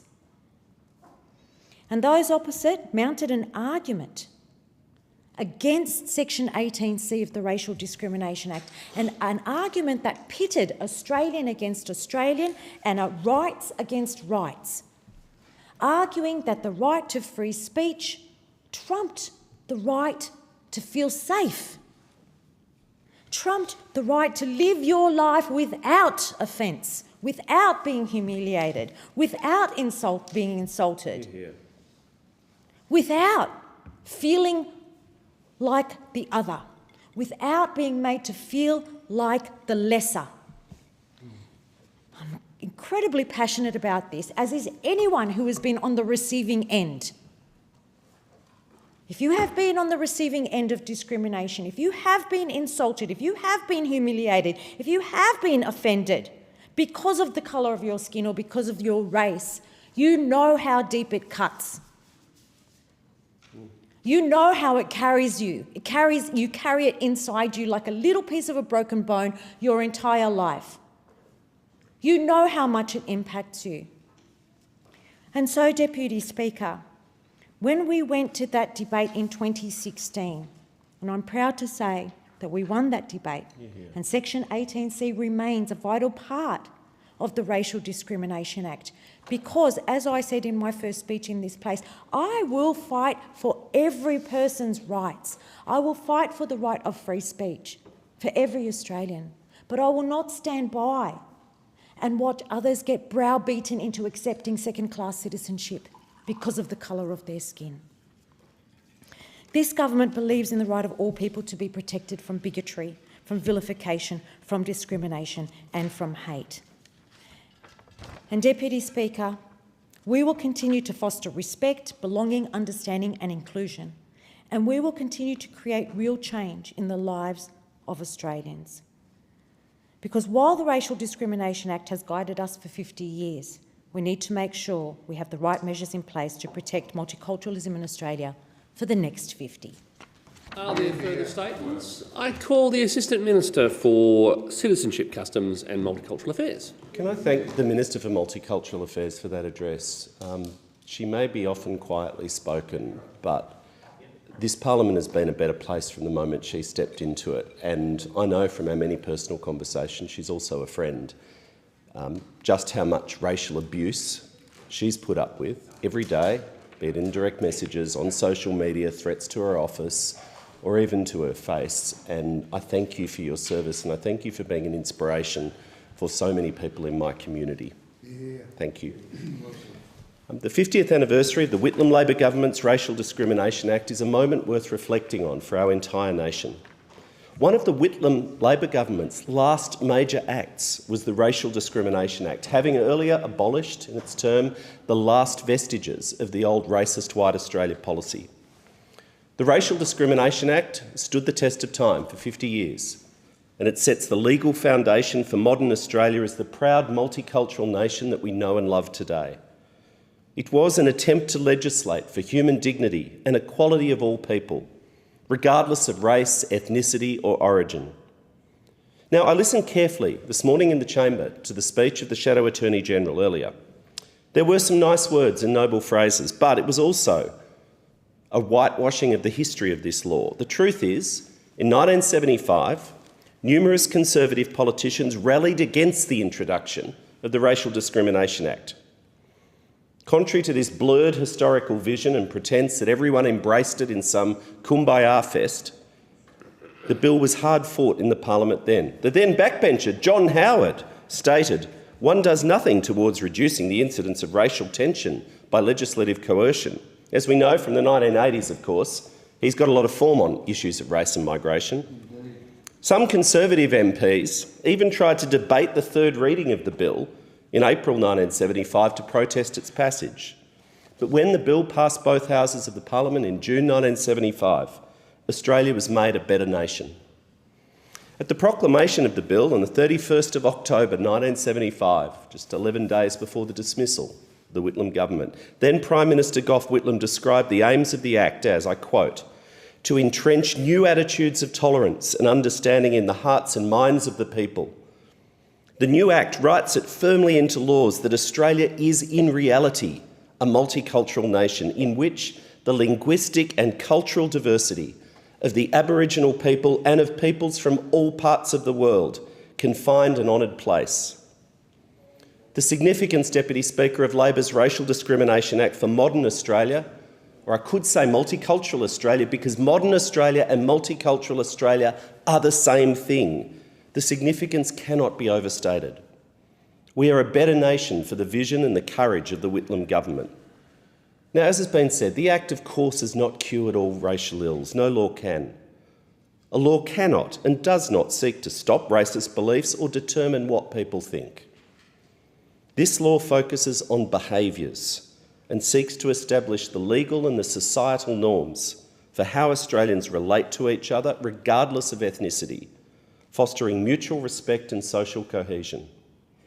Now, an Australian to me, Deputy Speaker, is anyone committed to our country and our democratic institutions and to the principle of mutual respect for their fellow Australians who are likely to be, almost certainly are, very, very different, be it their ethnicity, their identity or their beliefs. Overwhelmingly, I believe Australians love and cherish our multicultural character. I love our multicultural nation. And we see this in the research, in the Scanlon Foundation's work, and we see it in the daily lives, in the decency of the Australians, people in schools, workplaces, sporting clubs, the community. As I said, I love our country, I cherish our diversity. But still today, the sad reality is there's a very small, loud, increasingly loud at the moment, minority who deny the basic reality of Australia as a multicultural nation, or those who choose to play footsie with issues of race and migration. Some of them have long been here in this parliament. One nation, of course, but not just in one nation. Sadly, some also amongst the opposition. Not all of them, but too many. We saw at the federal election when Australians overwhelmingly rejected the politics of fear, division, discrimination and toxic negativity. Those leaders who operate in the echo chamber, pandering to their most extreme supporters, will fail. They failed nationally and they will always fail in our vibrant, diverse democracy. Real leaders cannot talk out both sides of their mouth. It's clear that the Liberals, yet, have still not learnt the lesson of the last election. Some of them are trying, some very decent people trying. But we saw it with Senator Price's comments relating to Indian Australians, for which he still refused to apologise. We have, for decades, had a proudly non-discriminatory migration policy, and long may that continue. The former opposition leader was never above a crack at groups of Australians if he saw a political advantage to try and divide Australia on issues of race. The Africans had a turn, Lebanese migrants shouldn't have come, Muslim Australians. There was the shameful failure to stand up for Australians of Chinese heritage experiencing shocking racism during COVID, including in my community. It's ultimately a matter for the Liberal Party of today, I don't say the modern Liberals, to explain why they continue to get embroiled in a race to the bottom on issues of race and migration. Increasingly, it seems that some of them just don't love our country. They don't love the reality of modern multicultural Australia. But as I said, this is not a new thing. My first 12 months in Parliament back in 2016, bright-eyed and bushy-tailed, ideas, things I wanted to do, I was stunned to discover on arrival in Canberra that the then government's main legislative priority, poor old Malcolm Turnbull had been dragged to the right, the IPA brigade had come in, the main legislative priority, here he is, was to weaken the Racial Discrimination Act, to water down the protections of Section 18C. That might have been a great fun debate to have in Canberra, but the lesson I learnt then, Deputy Speaker, was that leadership matters. The tone, the words, the propositions that political leaders put forward into the country impact daily life in the suburbs and communities. I saw it in my community, because while that debate was raging, we saw a spike in public racism. We saw people abused on the bus, we saw hijabs ripped off, we saw turbans ripped off, because of the debate, as they said, the right to be a bigot. I was incredibly proud of the thousands of people that we stood in front of when Labor stood with modern Australia, multicultural Australia, in the Springvale Town Hall and right across the nation, including the Jewish community, most loudly and proudly, to stop the Liberals' attempts to weaken this law that today they say they love. I'm glad we did. It's strange how the Shadow Attorney-General this morning, of course, forgot to mention amongst his fine prose his steadfast advocacy to weaken the Racial Discrimination Act, the very law he claimed to support today and embrace. He gave multiple speeches in 2017 arguing to repeal Section 18C and the protections against racist hate speech. I wonder if that remains his view. I wonder how many other Liberals will have the courage to come in here today to speak on the debate and state what they really think. I haven't seen anyone on the speaking list. Maybe the member for Goldstein's here to speak. The question, though, in all of this debate, all of this footsie with weakening the law that they pretend to support today, is that they've never actually said what racist things do they think people should be able to say to each other that they can't say today. Like literally what? Be precise, be specific. They've never been clear on that. Might be an intellectual debate in the IPA, Maybe they could have drafted the law differently. The fact is it stood the test of time, and when you unleash these debates, they have real-world consequences in electorates like mine. That's just the truth of it. I'd ask the Shadow Attorney-General, does he still want to water down Section 18C of the Act? Is that still the Liberals' policy? I'd also observe the sad irony. If the Liberals had their way in 2017, then the protections of Section 18C would not have been available to the Jewish community, who brought a complaint with the AHRC in 2024 rightly calling out racist, anti-Semitic hate preaching. The Federal Court upheld that case, said that the lectures were fundamentally racist and anti-Semitic and offensive and insulting statements. This law would also not have been there to call out Senator Hanson's disgusting racist remarks against a fellow senator, telling her, quote, to piss off back to Pakistan. Clearly a racist attack, as the Federal Court found. This 50th anniversary would be a great time for the Liberal Party of today to apologise for their carry-on and sustained attempts to weaken Australia's Racial Discrimination Act and promise never to try this again. I'll close on this. Being diverse is not the same thing as being a successful multicultural country. We can all think of countries that are diverse that are not successful and not cohesive. Success requires legal foundations and norms, which this Act provides, amongst others. It requires investment, particularly to help people new to Australia to settle in and build their lives and build the nation, but it also requires leadership. It requires political leadership, it requires faith leadership, it requires leaders from business community, from sporting clubs, but perhaps most importantly, day in, day out, the contribution of thousands of community leaders in multicultural communities who stand up for their communities, who speak up for these norms, and the overwhelming number of decent Australians who support our multicultural character. Thank you, Deputy Speaker. Are there any further statements? There being no further statements, I will move to the next item of government business and call the clerk. Government business order of the day number 1. Defence Amendment Parliamentary Joint Committee on Defence Bill 2025. Resumption of debate on the second reading and on the amendment moved by the member for Hume. The original question was that this bill now be read a second time. To this, the honourable member for Hume has moved an amendment that all words after that be omitted with a view to substituting other words. The question, therefore, is that that amendment be agreed to, and I call the member for Solomon. Thanks, Deputy Speaker. I rise to speak in strong support of the Defence Amendment Parliamentary Joint Committee on Defence Bill 2025.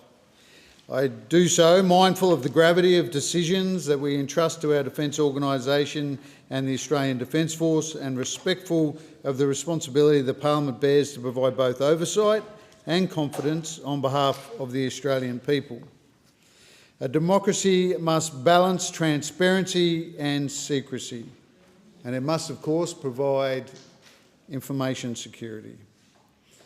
Now, some of the contributions yesterday went to the genesis of the idea of this Parliamentary Joint Committee on Defence, and of course success has many fathers.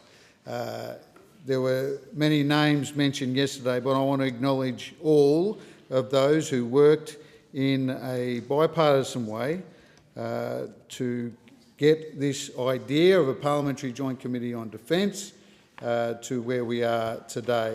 And in a hope that bipartisan action, which has characterised the Intelligence and Security Committee, continues on into this Committee on Defence. In a Westminster-style democracy such as ours, one of the foundational principles is that those who wield power must also be subject to scrutiny and accountability. As the government's second reading speech on the predecessor bill noted, and I quote, "The Parliament plays a crucial role by scrutinising and debating the decisions of executive government and the implementation of them by departments and agencies," end quote. At the same time, the very nature of defence work demands that certain information remains protected. Operational details, intelligence methods, capability vulnerabilities and the like. These cannot always be publicly aired for good reasons. The explanatory memorandum tells us that the existing oversight and accountability mechanisms for the defence portfolio were found to be, and I quote, "inadequate in balancing accountability and transparency and national security considerations," end quote. And that was in the inquiry of the Joint Standing Committee on Foreign Affairs, Defence and Trade. This standing committee called for the implementation of a new joint statutory committee to request and receive classified information and briefings. Thus, our challenge now, to strike the right balance between transparency, oversight, accountability and secrecy, sensitivity and security. This bill addresses that challenge. Our federal Labor government takes both transparency and security seriously, and we've done the work to draft legislation to achieve that balance between these two competing demands. We must adopt a methodological, census-based, non-partisan, deliberative process for the mature and responsible management of defence matters. It is not enough for defence decisions to be made in haste. Do not make hasty decisions, nor behind closed doors alone. In a democracy, prudent defence decision-making must be conducted in a deliberative, orderly and methodical way, supporting multi-partisanship, bipartisan confidence and sound parliamentary oversight. This bill legislates for the establishment of a joint statutory committee, the new committee, a Parliamentary Joint Committee on Defence, to review, monitor and report on the administration, operations and expenditure of defence agencies. And in doing so, it draws explicit model from the proven arrangements of the Parliamentary Joint Committee on Intelligence and Security, PJCIS, under the Intelligence Services Act 2001, and I referred to that Act earlier, and the strong convention of bipartisan operation within that bill and within that committee. This bill stipulates that the Defence Committee will consist of up to 13 members drawn from both houses, government and non-government, and the appointments will be made by the Prime Minister in consultation with the Leader of the Opposition. In short, this is not a cosmetic tweak, it is significant institutional reform to embed multi-partisan parliamentary oversight of defence capability, strategy and operations. In a democracy, there exists a social contract between the people and their defenders. And in this bill, of course, we're talking about the Australian Defence Organisation and the ADF. At the heart of this reform is what I believe is the deeper principle of democracy, the social contract between our guardians and defenders and the people and nation that they defend. We entrust our defence forces, institutions and agencies with extraordinary powers: the power to use force, the power to deploy capability, the power to make decisions that may risk life, liberty and national interests. And in exchange, the people in Parliament must have the opportunity and the means to verify the application of those powers. So this bill is a recognition of that social contract. It acknowledges that while our defence forces and agencies operate in a demanding and often, importantly, secret environment, their work must nonetheless be subject to democratic legitimacy and oversight. The explanatory memorandum provides that the committee's functions will include reviewing white papers, reviews and other strategic planning documents, scrutinising capability development and sustainment, examining war or warlike operations and monitoring significant non-conflict operations domestically and overseas. And by doing so, the bill strengthens the link between the people's elected representatives and the guardians of defence, and thereby helps reinforce trust, legitimacy and that social contract. The committee will have the ability to inquire into matters on referral by a minister or either House of Parliament, as well as, importantly, more inquisitorial powers that enable it to act on its own initiative in the form of own motion power. The Parliamentary Joint Committee on Defence will be modelled on a proven committee. We know the model works. The PJCIS that I previously had the privilege of serving on has demonstrated that a statutory parliamentary committee with the capacity to receive classified information, conduct secure hearings and hold the executive to account can function effectively. The explanatory memorandum explicitly states that the new committee will be, and I quote, modelled on the PJCIS, end quote. to ensure that it can request and receive classified information and briefings.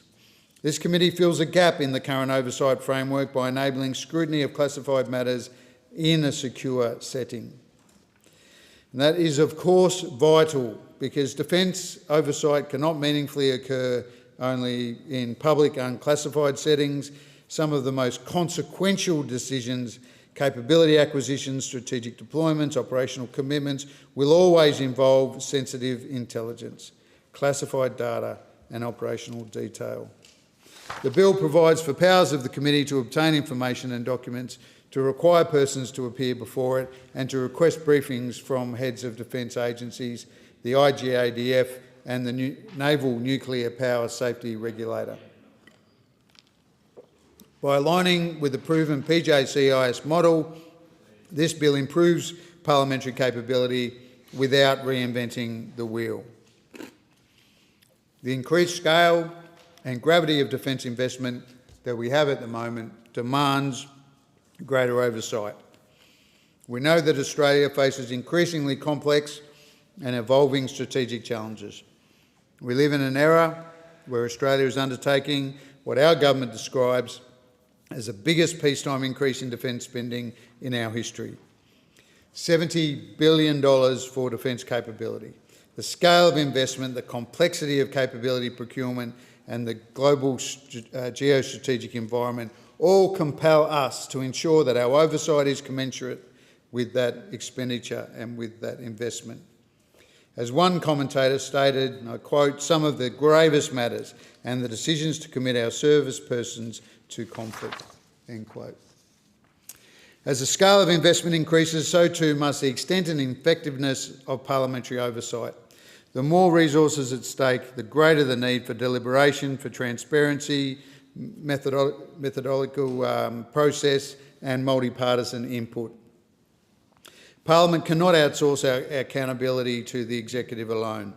The bill recognises this by giving the new committee the function of scrutinising major capability investments, including the Integrated Investment Program, the IIP, and acquisitions. Defence decisions are often among the most consequential a government makes. The resources committed, the lives affected, and the strategic risk that must necessarily be taken. This bill ensures that our oversight architecture is up to the task. And while I have emphasised that the committee will oversee operations and strategy, it must be noted that the committee's oversight also extends to portfolio agencies like DVA, the Department of Veterans Affairs, which will have a key role in implementing the recommendations from the Royal Commission into Defence and Veteran Suicide, the ASA, the Australian Submarine Agency, which will lead us along the optimal pathway in delivery of nuclear-powered submarines, and Defence Housing Australia, DHA, which houses our service men and women and their families, but also, due to previous legislation, allies. This will support and enable a biennial battle rhythm and adaptable policy settings. This will support and enable a biennial battle rhythm and adaptable policy settings. Another key merit of this reform is that it will support the government's move to a biennial battle rhythm of national defence strategies and refreshes of the IIP, the Integrated Investment Program. The second reading speech on the 2024 bill explicitly referenced that the new committee, i.e. the Defence Committee we're discussing, would complement existing oversight by enabling this deeper scrutiny in a classified setting. By embedding the Defence Committee with standing functions to review defence strategies, capability development, sustainment operations, the bill enables our defence policy settings to be more responsive, more adaptable and more aligned with a more frequent refresh cycle, that two-yearly cycle I mentioned. In a rapidly evolving geostrategic environment, the capacity to refresh strategy and investment on that biennial two-yearly rhythm is vital. This committee will provide Parliament with the means to engage with that two-yearly rhythmic cycle, not simply in the traditional 5 or 10-year cycle, but more dynamically. This committee will deliver trust, oversight and effectiveness during that two-year rotational process.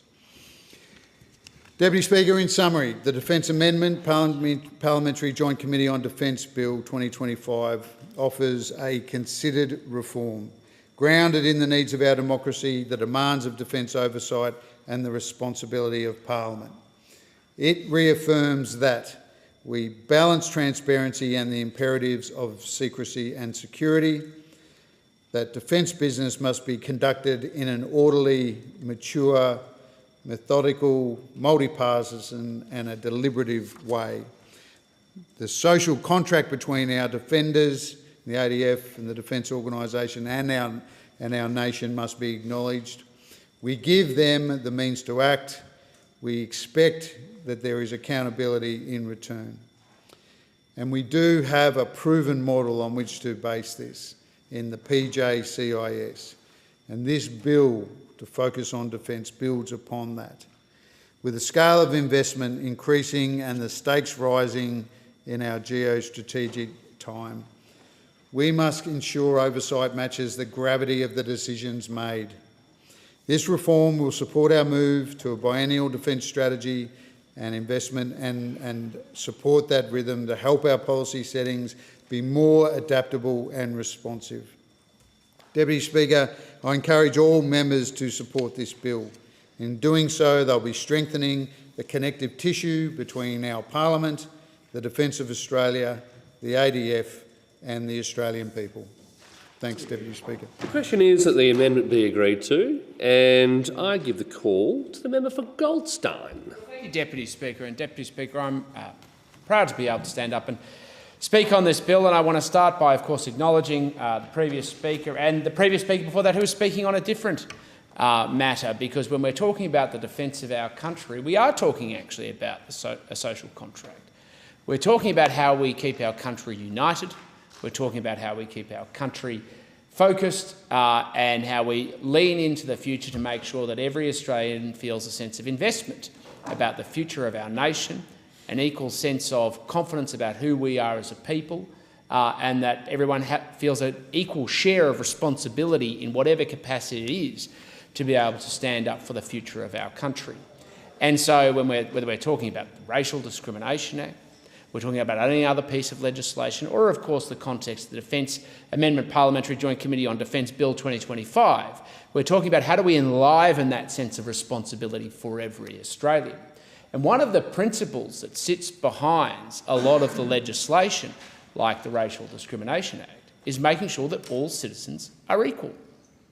All people should be treated equally before the law. This is one of the most fundamental principles that I believe in, not just as a Liberal, but as an Australian.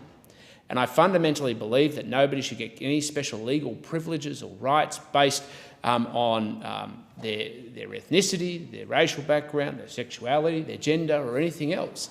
All Australians are equal. Let's start with that proposition. All Australians are equal. And I will never retreat from that position. And I'm proud to stand for that, Deputy Speaker. It's very important.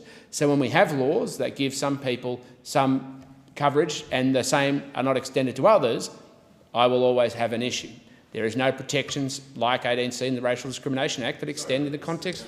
Order. Is the member seeking to ask a question? Well, on relevance, the member was in the sorry, resume your seat. Resume your seat. There's no point of order because I haven't yet asked the member if he accepts the intervention. Does the member... It's not an intervention, it's a point of order. They're two different things under the standing orders. I'm not being smart, that's actually true. As I'll take... Yeah.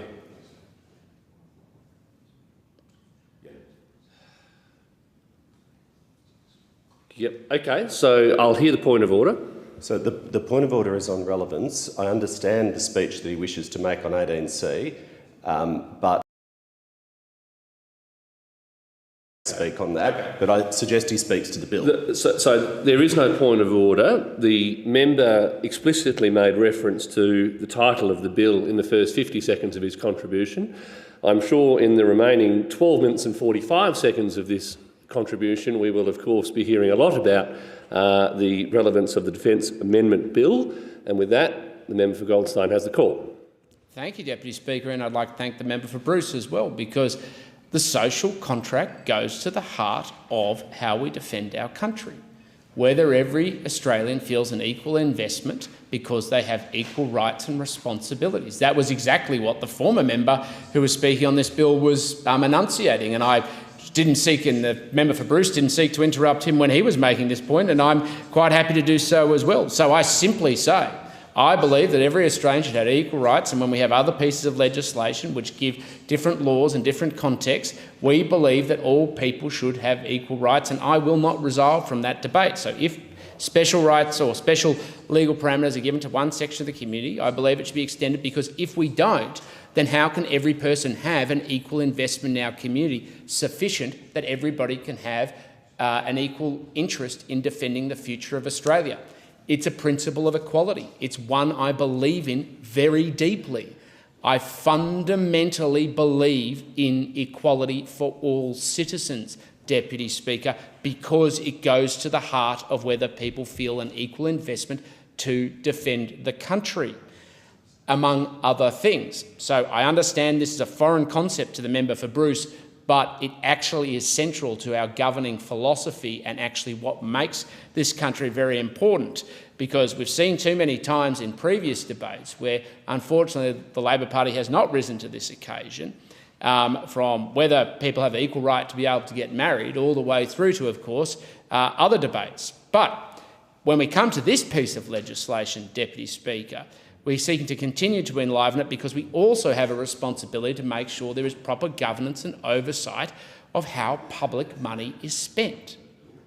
And having served on the Parliamentary Joint Committee on Intelligence and Security and looked at the challenges of oversight of our intelligence agencies, and often dealing with the issues of security, secrecy, the national interest, it remains of absolute importance that whatever agency sits within the artifice of government, it has parliamentary oversight, because that's central to where the public has confidence in the parliament itself in terms of making sure there's proper and bureaucratic oversight, but in addition to that, they have confidence in the political process and the institutions of this building.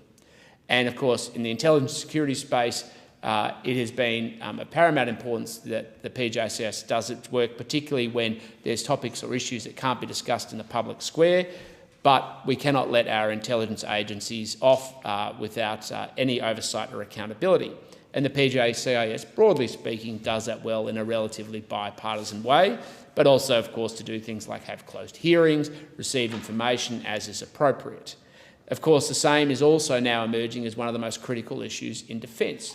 The volume of defence expenditure, whether it's set by the Coalition or by the Labor government or any other future government of any other stripe.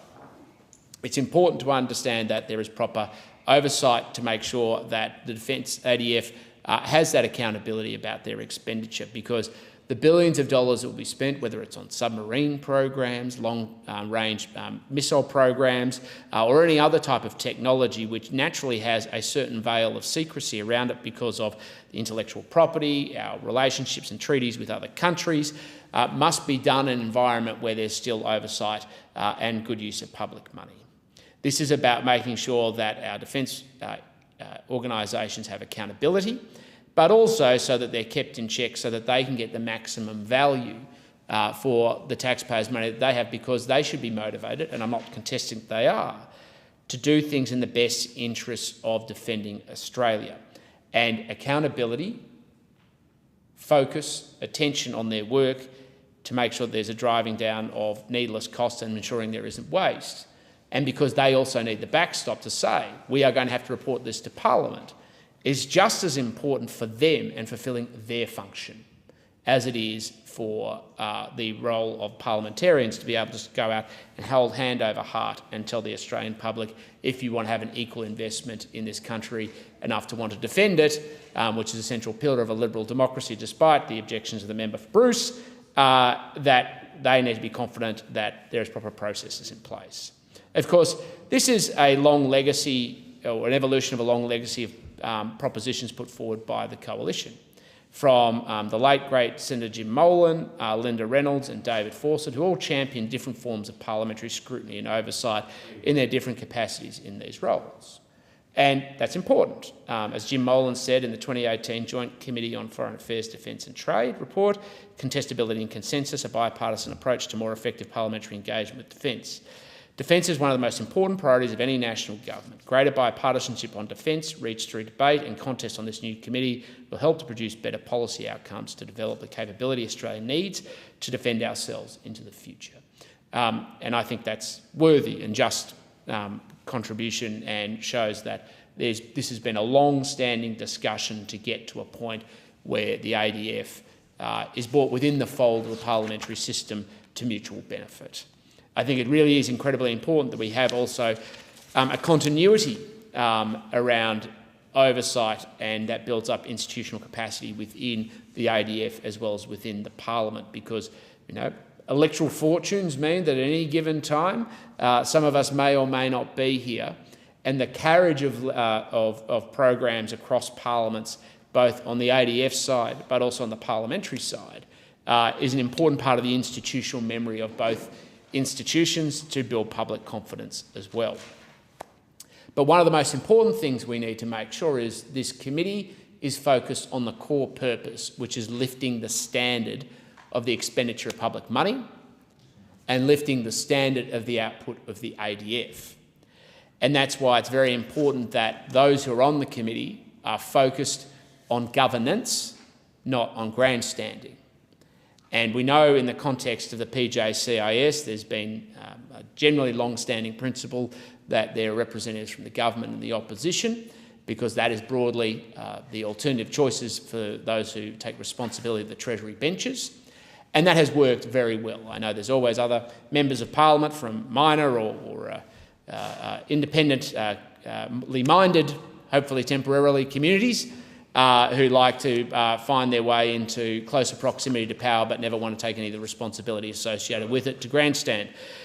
Needless to say, I have a lot of views on that subject matter, Deputy Speaker, but I'll reserve them for another day. But let's say that now all of a sudden the member for Bruce wants me to go off topic. However, I've been given an invitation to move off topic. However, the point is, great power comes with great responsibility, and that's actually never lost. And this is one of the things genuinely that I think is harder sometimes to communicate to the public. That for whatever the limitations of the parties of government, we actually understand and have our own institutional structures in place, even when we don't always agree with what we have on each side, to govern the country when our time or responsibility comes, so if it is given to us by the good stewardship and judgment of the Australian people. It doesn't mean, of course, that we always sanction what each other does.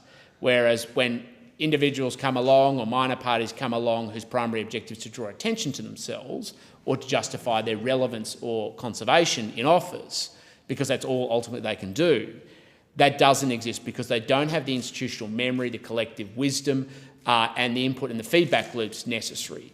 And so there is a proportion of, let's say, rights without responsibilities that takes over. And that's why I think these committees actually do have a responsibility between the opposition and the government to be measured, to focus on people who are going to take those great leaps of responsibility in higher office, and that it makes logical sense to have people from the alternative parties of government. And of course, if any crossbenchers wish to become part of future governments, they have that choice in the future.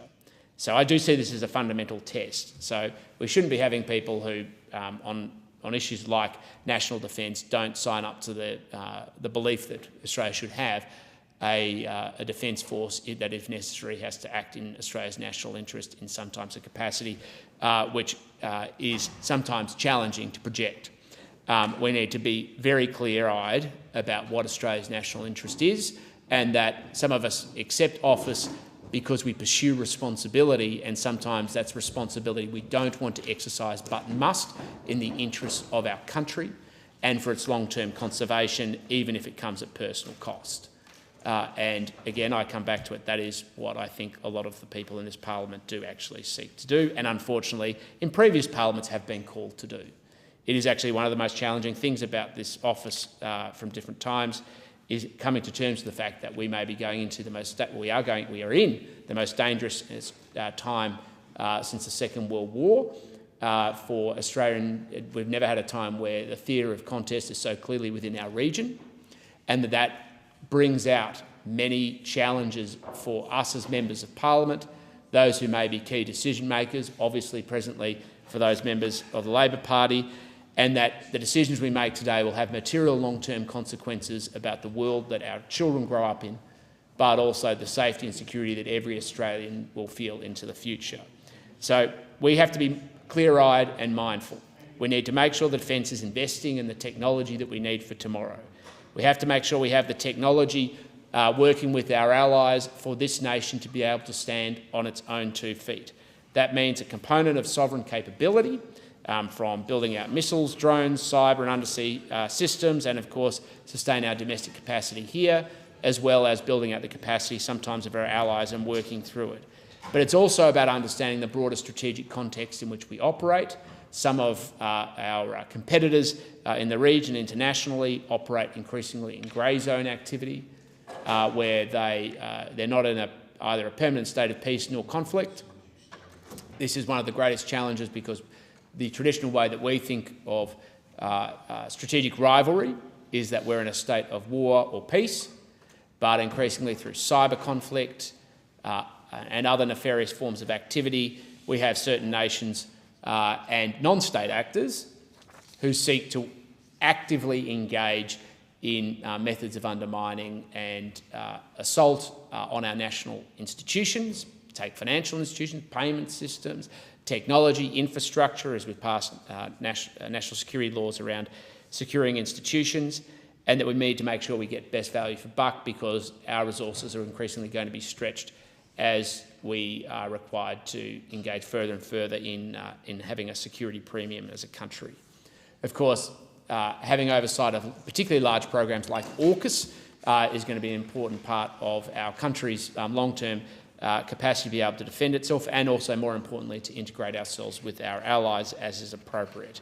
So whatever the issue is, we need parliamentarians who are holding the ADF accountable. We need to make sure we're building up our own institutional capacity to do that, but the ADF needs to be doing it in sync with us, because the future security of this country is of paramount importance for this parliament. It must be for parliaments to come, and the role of this committee is to make sure there's a permanent state of affairs. I thank the member. The question is that the amendment be agreed to, and I call the Assistant Minister. Thank you, Deputy Speaker. I'll put on my record that I agree with bits of the previous speaker, and I thank him for bits of that contribution. I'm fairly sure, having listened to the speech, I'm fairly sure that he's suggesting that he may support the bill, or that the opposition supports the bill this term. I didn't hear an unequivocal statement that they're going to vote for this bill this term, because they voted against it last term. But I'll remain reasonably optimistic. It is a bit hard to know. You missed the point of order on relevance. I did invite him to take a detour into irrelevance when he wanted to have an extended go at the crossbench, because I thought that might be nice to have on the record for you, Deputy Speaker. But there were some useful bits in the second half you could agree with. I would say that's a third speech from the member who just spoke, member for Goldstein, in the last 2 days that I've endured. And it does seem, now we're a few months into this parliament, that we're seeing a pattern here where he wants to speak on everything as part of his ongoing leadership campaign. So I would suggest that he provides a little more structure and purpose to the contributions. It might stand him in better stead, because the first 6 minutes yesterday, as today, as the day before, were completely irrelevant. I think yesterday, 4.5 minutes in, he called relevance on himself before the Deputy Speaker pulled him up, but here we are. Look, I spoke very strongly in support of this bill in July 24, and I do so again today. It's something that's very dear to my heart because I did the work when I was chair of the Defence Committee to put this forward, but it builds, as I will acknowledge in a moment, on a legacy of many coalition members, Senator Fawcett, the late Senator Molan, Senator Reynolds, who have advocated for this reform. The poor irony for poor Senator Reynolds, of course, was that as chair of the subcommittee she advocated for the reform, then they made her Defence Minister, and then she wasn't allowed to implement her own bill because the government wouldn't actually support it. But anyway, here we are. There is a clear and urgent need for this, and it should have passed the last parliament. we ended up in a very weird set of circumstances where the then Shadow Minister, who was strongly in favour, I read the quotes where he was in favour into the Hansard when I last spoke on the bill last term. In media interviews, and to his credit, it was a principled view and a well-articulated view, but he was strongly in favour. He got rolled at the last minute in the Shadow Cabinet when the then leader, Peter Dutton, ambushed him. It was pretty shocking. I mean, that's a matter of public record now, you know, in the entrails of the campaign, and, you know, Peter Dutton also seemed to have criticised the member for Canning for not doing the work as the Shadow Minister for Defence. But anyway, that's their civil war that's ongoing in the bin fire that is the opposition. But I really paid tribute to those who've advocated in a principled way for this reform to have a standalone Parliamentary Joint Committee on Defence, a statutory Joint Committee on Defence. The then Shadow Minister for Defence then got appointed Shadow Minister for Home Affairs. Now he's the immediate past previous Shadow Minister for Home Affairs, if you don't count the interim Shadow Minister for Home Affairs, who was in the job for a week or two during Senate estimates after the member for Canning quit. He cut and run from his post just before Senate estimates, and he now makes car fetish videos. But anyway, perhaps he'll return to greater things one day. The committee here is modelled on the long-standing Parliamentary Joint Committee for Intelligence and Security, which has stood the test of time. This is a really important thing, and I'll draw the analogy. The PJCIS, I served on that committee for some years, has been critical to build the social licence for intelligence agencies, but also to enhance the Parliament's ability to do its job. Inherently, necessarily, most of the work in the intelligence agencies is classified. That's the nature of their work. But it is still important in a parliamentary democracy that parliamentarians, not just the executive, that parliamentarians can do two critical things. One, that they can hold executive government to account for their use and control of these agencies. The same parallel operates with defence. But secondly, that we have appropriate forums in the Parliament to interrogate and hold the agencies to account. The Parliament's role, of course, as we know, is distinct from the executive.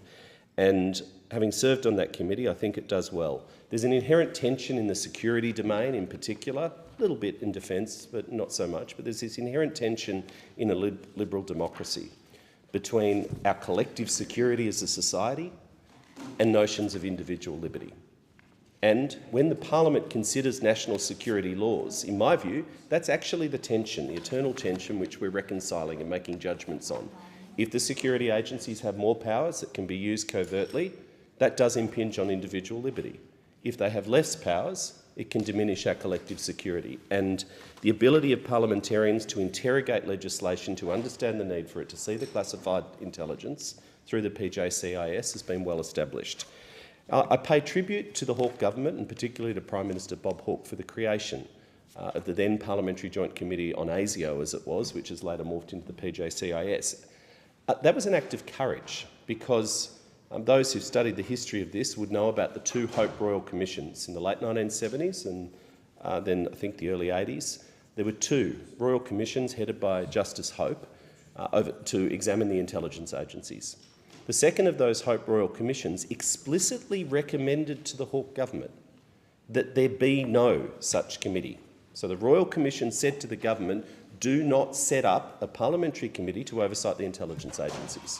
Prime Minister Bob Hawke and his cabinet made the right call to reject that recommendation and say no. Parliamentary oversight of this part of our national enterprise is important, it does matter, and it was legislated into being, and as I said, I think it stood the test of time. This Prime Minister, Albanese, with the support and stewardship of the Deputy Prime Minister, Minister for Defence, I think in future years and decades to come, will be seen to have made the right leadership call, finally, to do what has long been called for, including by numerous Liberal MPs, yet their own leadership was too spineless to stand up to those in the defence establishment. This is not a universally loved proposition, but it does have a lot of supporters in the defence establishment once they've thought it through, because this committee has the potential to do a lot of good, to transform the institutional relationship between defence and the Parliament over time, to support our Westminster system, to prepare, as the former Speaker rightly said, to prepare the alternative government, because there are changes of government, to actually move straight away into their critically important job in defence, because they will have had classified briefings. They will understand the threats that we face. They will understand the capability acquisitions and the rationale for them. They'll understand which projects are on track and off track, and they understand the job that they're walking into. That's been a function of the PJCIS for decades. Senior members of the opposition serve on that committee and are better prepared to take on their roles if there is a change of government, which is obviously, I hope, a long time away. but of course it will happen in a Westminster system one day in the future. I acknowledge the point that the member for Goldstein, rightly made. He defined it, I quote, "a core purpose is to scrutinise public expenditure and raise the standard of the ADF." He said that's the core purpose of the committee. I don't fully agree with that. I think that's part of the purpose, but there is more. There's another broader purpose, which was actually the genesis for this piece of legislation, which was an inquiry that the member for Macquarie here and I served on, that I chaired, which was, the first serious examination for decades of war powers, of how Australia goes to war. I think there is no graver decision which executive government could make to take our nation to war. To commit to armed conflict, to enter into armed conflict and put the lives of the men and women of the ADF and our service personnel at risk. And indeed, if the worst happened, to risk the future and survival of the nation. That is the gravest responsibility any government bears. And there are legitimate questions, and have been in the community for a long time, how those decisions are made, the transparency of them. Part of the point of this committee is to improve the transparency and accountability of how those decisions are made, to provide a statutory classified forum where parliamentarians from both sides, the backbench, the non-executive members, can be briefed in to understand the rationale, the intelligence, and, importantly, to then better oversight a government's conduct of armed conflict operations and war. There are appropriate restrictions and protections in the legislation for the secrecy of the information which would be provided to this committee, just as there are, including criminal offences and jail terms, for members who may choose to try and leak or misuse the classified information. Those provisions are built into this bill. But I really put on the record the importance and this significance of this change for the relationship between the parliament in our democracy and the defence establishment shouldn't be underestimated. We do, as the former government said, and this government has rightly continued to say in our statements, but also the official documents, the Defence Strategic Review and our national defence strategies. We do face the worst strategic circumstances which our country's seen since the Second World War, and deteriorating. In response, the government has sensibly and rightly increased significantly the investment in defence, and that will continue at record levels and set to grow. I noted some of the backhanders of the previous speaker about the government's management of defence and suggesting that it all had to be held to account. Of course it does. The Audit Office does its job. The Defence Committee, the new Defence Committee, will be able to do its job. I would point out, of course, it was not our government, it was the coalition that saw 28 projects running a collective 97 years late. It was the previous Prime Minister in particular who was all about announcement but never actually delivering on the capability. We'd all remember the press releases. You'd run out of Australian flags often for the announcement, but then when you go and look in the budget papers, there's no money or it's under budgeted. They'd announce the capability, but they wouldn't put the order in. How many submarines did they announce? We had the Japanese and we had the French. Then they ripped those up, literally billions of dollars. You could have the ATMs whirring, flowing the cash right through the wind, out on the Oval, out in the forecourt of Parliament. Everyone could pick up their money. Billions of dollars, completely wasted. They never placed an order for a submarine. They're the kinds of things that can and should be explored in a classified forum. And then, of course, the one policy that the former previous Shadow Minister for Home Affairs, the former Defence Shadow Minister, member for Canning, as I said, he makes car fetish videos now, but when he wasn't doing that, he was putting out the one policy he was allowed to release at the last election, which was their genius idea to order another squadron of F-35s. Okay, you can argue the case for that capability. Hasn't been identified as a priority through the proper thoughtful work, but that was their election platform, fighter pilots. Well, actually, Deputy Speaker, it wasn't fighter pilots, it was some planes. Because they hadn't budgeted for the fighter pilots, they hadn't budgeted for the sustainment, they hadn't budgeted for the petrol. So their genius idea was to order another squadron of planes that would sit on the tarmac and, scare the enemy, knowing they couldn't fly. It was as clever as the press releases. They thought the ADF could run onto the battlefield waving press releases of capability that never actually came. I'm just going to finish on the sticking point, if you like, that the hand grenade that was thrown in at the last minute by the Leader of the Opposition to the Shadow Minister for Defence's aspirations to support this bill last term, which was their venal political outrage that their political enemies on the crossbench could ever be appointed to such a thing as the Statutory Committee of Defence. The points that I've made in private, then, before then, since then, as this matter has continued to be talked around the halls, and I've said them publicly, I'll say again. The composition of this committee is modelled on the tried and tested model of the Parliamentary Committee, Joint Intelligence and Security Committee. It is a matter for the Parliament of the day, rightly, the composition of committees, and we put that in legislation here. This committee has an extra provision that the Prime Minister has to appoint them for obvious reasons, for extra safeguards, that they're appropriate to serve on the committee in terms of handling that kind of information that they handle. But the idea that we should write into legislation forevermore a requirement that currently large proportions of the Parliament be deemed unsuitable or locked out from ever engaging in our national defence is offensive and ridiculous. But, I'll finish on this point, it's also incredibly naive. Because the fact is, around a quarter of Australians now don't vote for the major parties. Right? Now, I'm a big defender of the party system. You know, I know you, we were elected together, we've had this chat, we have different views on this. I think in a Westminster democracy, political parties perform an essential public good. They bring together people of similar values, not always the same ideas, and they do the hard work of actually putting forward a platform for government, because you change the country for the better through being in government, not through sanctimonious press releases and nice speeches and media stunts. That's my belief. Others can have a different belief. I don't believe overwhelmingly in independence in the Parliament. I don't think they do the work of an opposition, and I don't think they do the work of a government. And I respect the individuals and the nature of your service.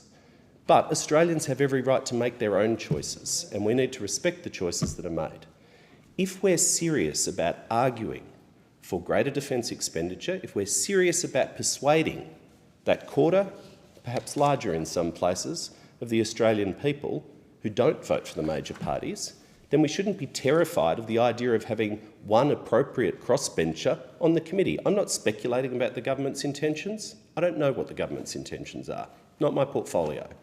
But I just make the principled point that I can imagine multiple scenarios where it would be an enormous advantage for the Parliament, for the government, for the defence establishment to have a skilled, experienced crossbencher on the committee, able to talk persuasively, having been briefed in, to that part of the Australian polity, to speak up for the need for defence or a contingency or an armed conflict. Because those things do and can and will divide societies in the future.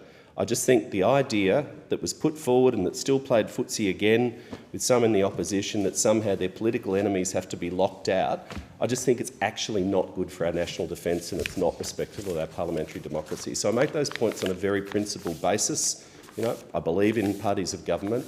That's where I choose to put my energy. But the idea that it should be rejected again for the same reason is just frankly ridiculous. Thank you, Deputy Speaker. I thank the member. The question is that the amendment be agreed to. I call the member for Curtin. Thank you, Deputy Speaker. Well, the Government's Defence Amendment Parliamentary Joint Committee on Defence Bill 25 is a welcome step towards meaningful parliamentary oversight of our defence.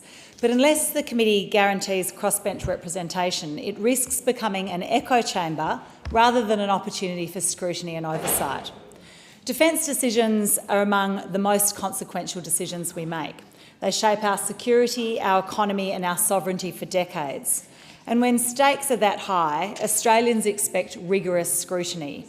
They expect evidence-based decision-making and clear accountability. But often, when it comes to defence, we see the major parties unwilling to probe and much more likely to go along with the other side without asking questions. Why? Because no one wants to be labelled weak on defence. This bipartisan alignment minimises sensible debate. And AUKUS is a case in point, a multi-decade $300 billion undertaking that will define our defence strategy for decades to come. And that kind of commitment deserves rigorous testing of assumptions, trade-offs and alternatives, not silence. AUKUS may well be the best defence strategy for Australia to pursue, but the only way we can test those assumptions is through investigation and oversight.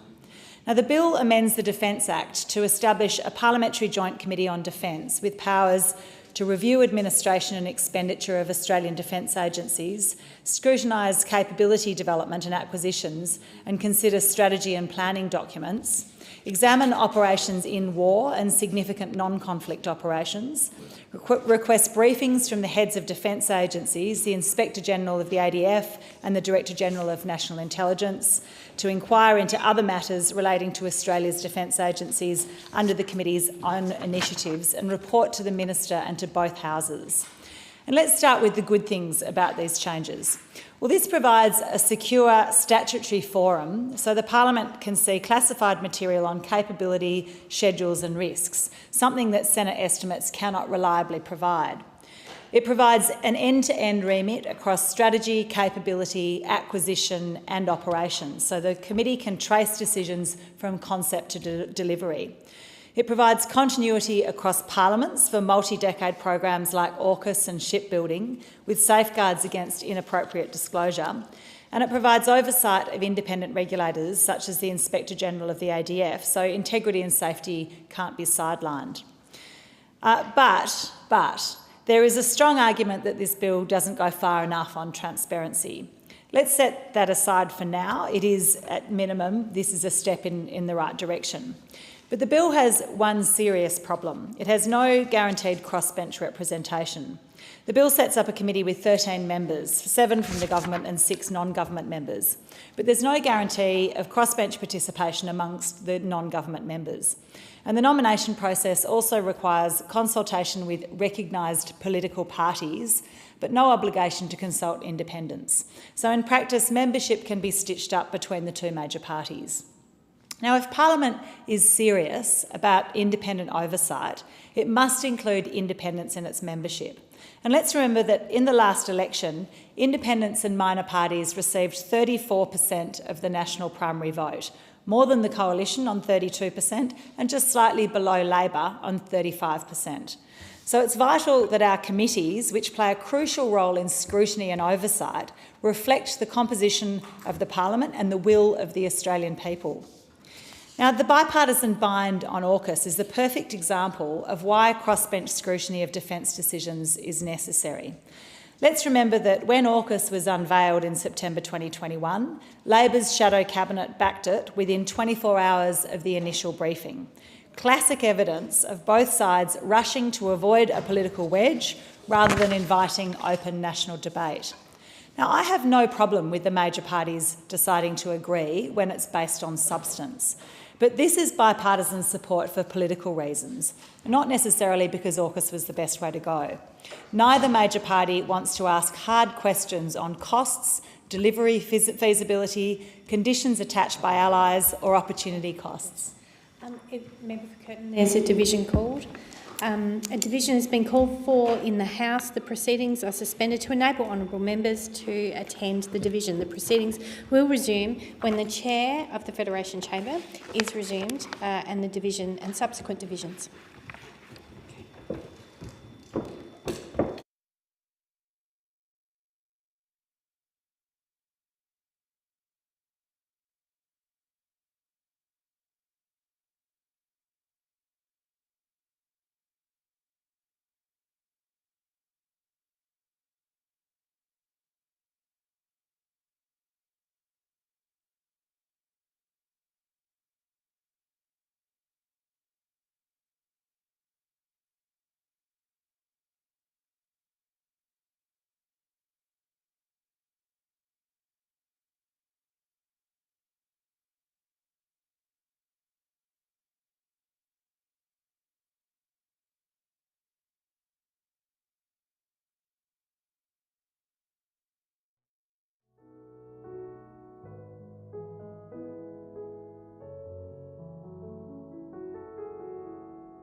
And the member for Curtin, in continuation.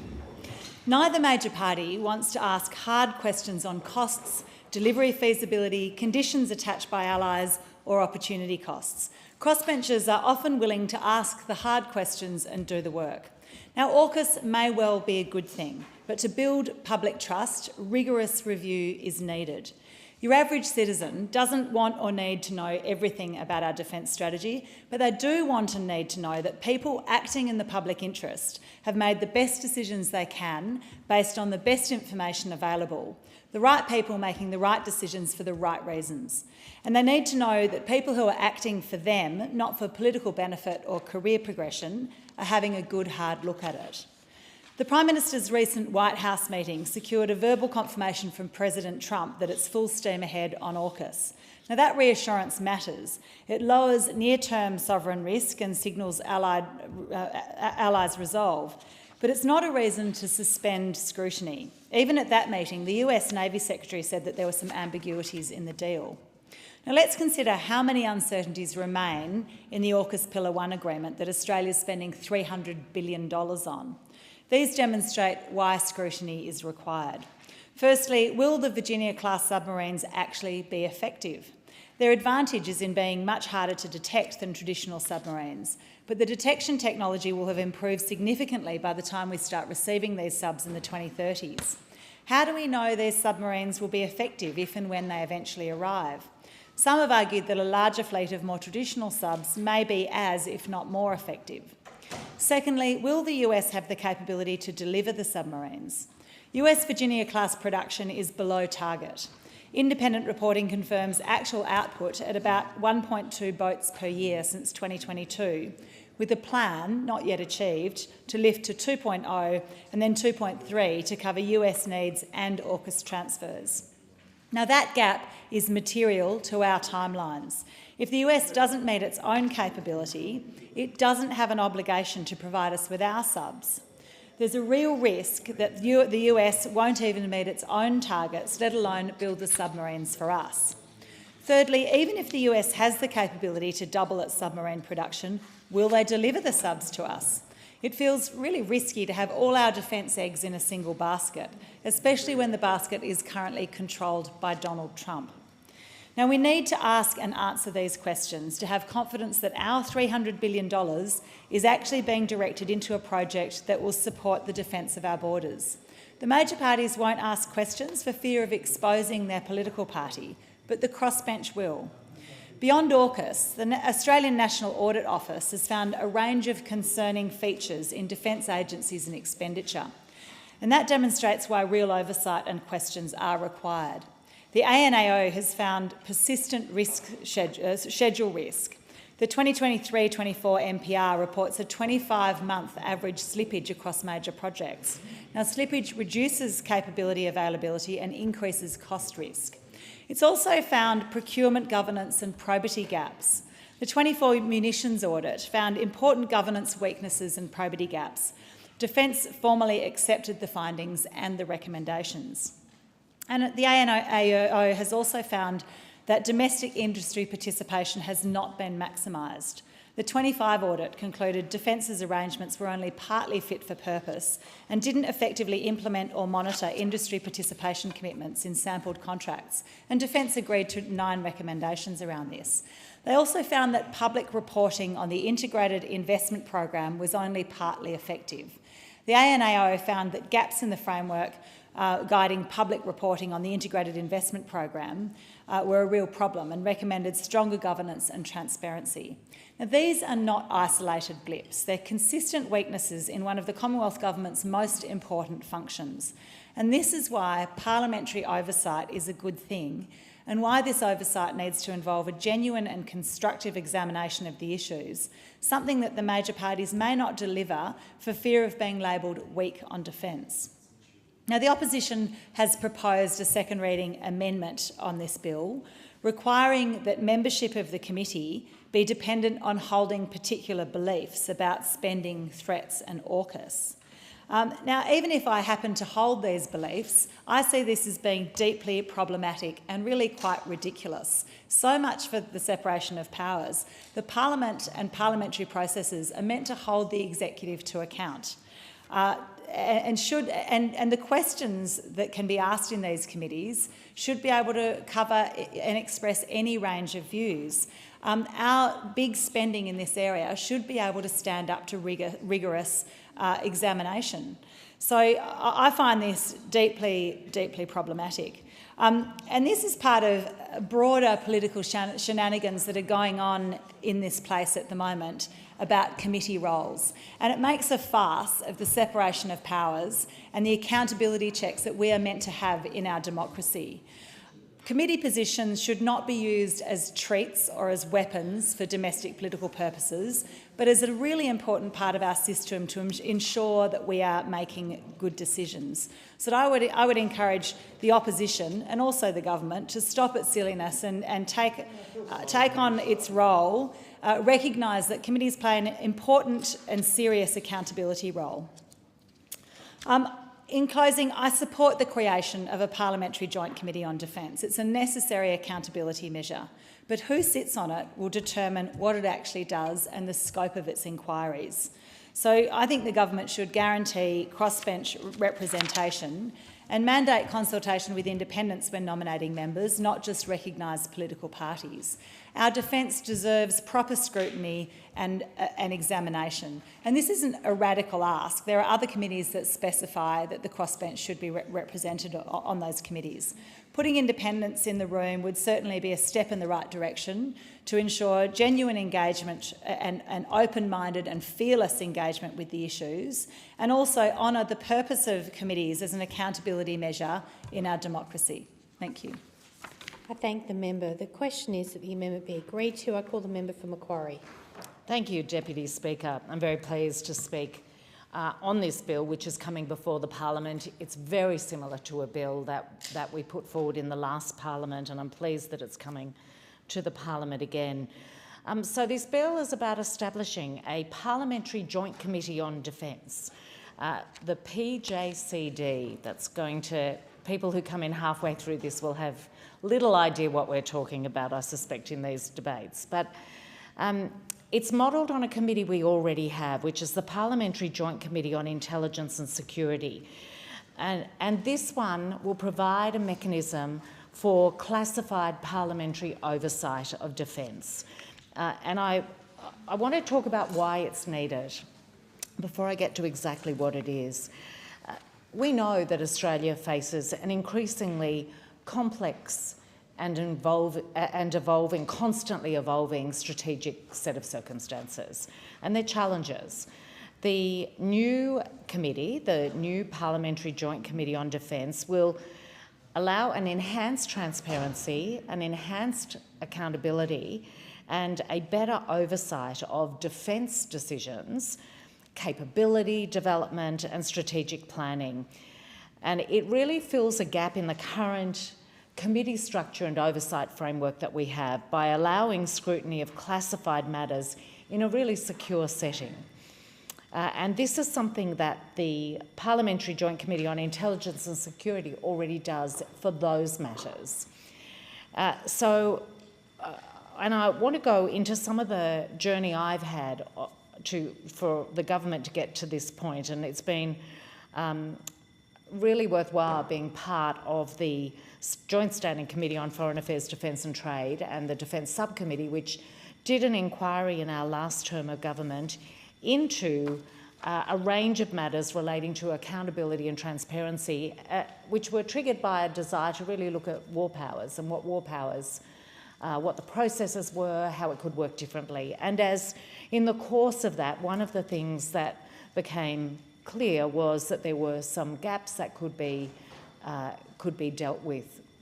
And I really want to pay tribute to the member for Bruce, who was the chair of that inquiry and thought very carefully about the recommendations that our committee put together as a result of the evidence that we took.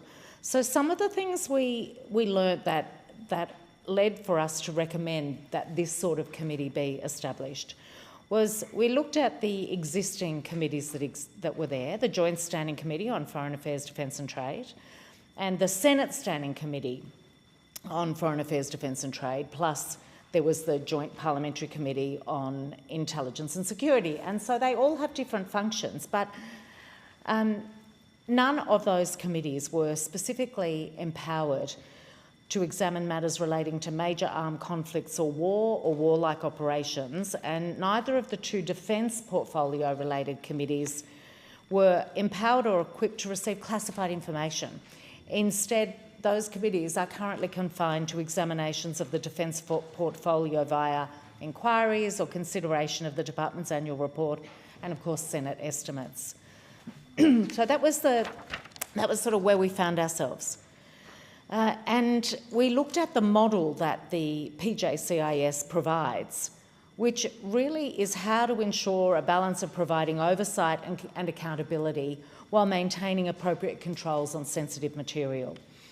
The Parliamentary Joint Committee on Intelligence and Security has a particular composition and functions that are laid out in legislation, just as this committee will be.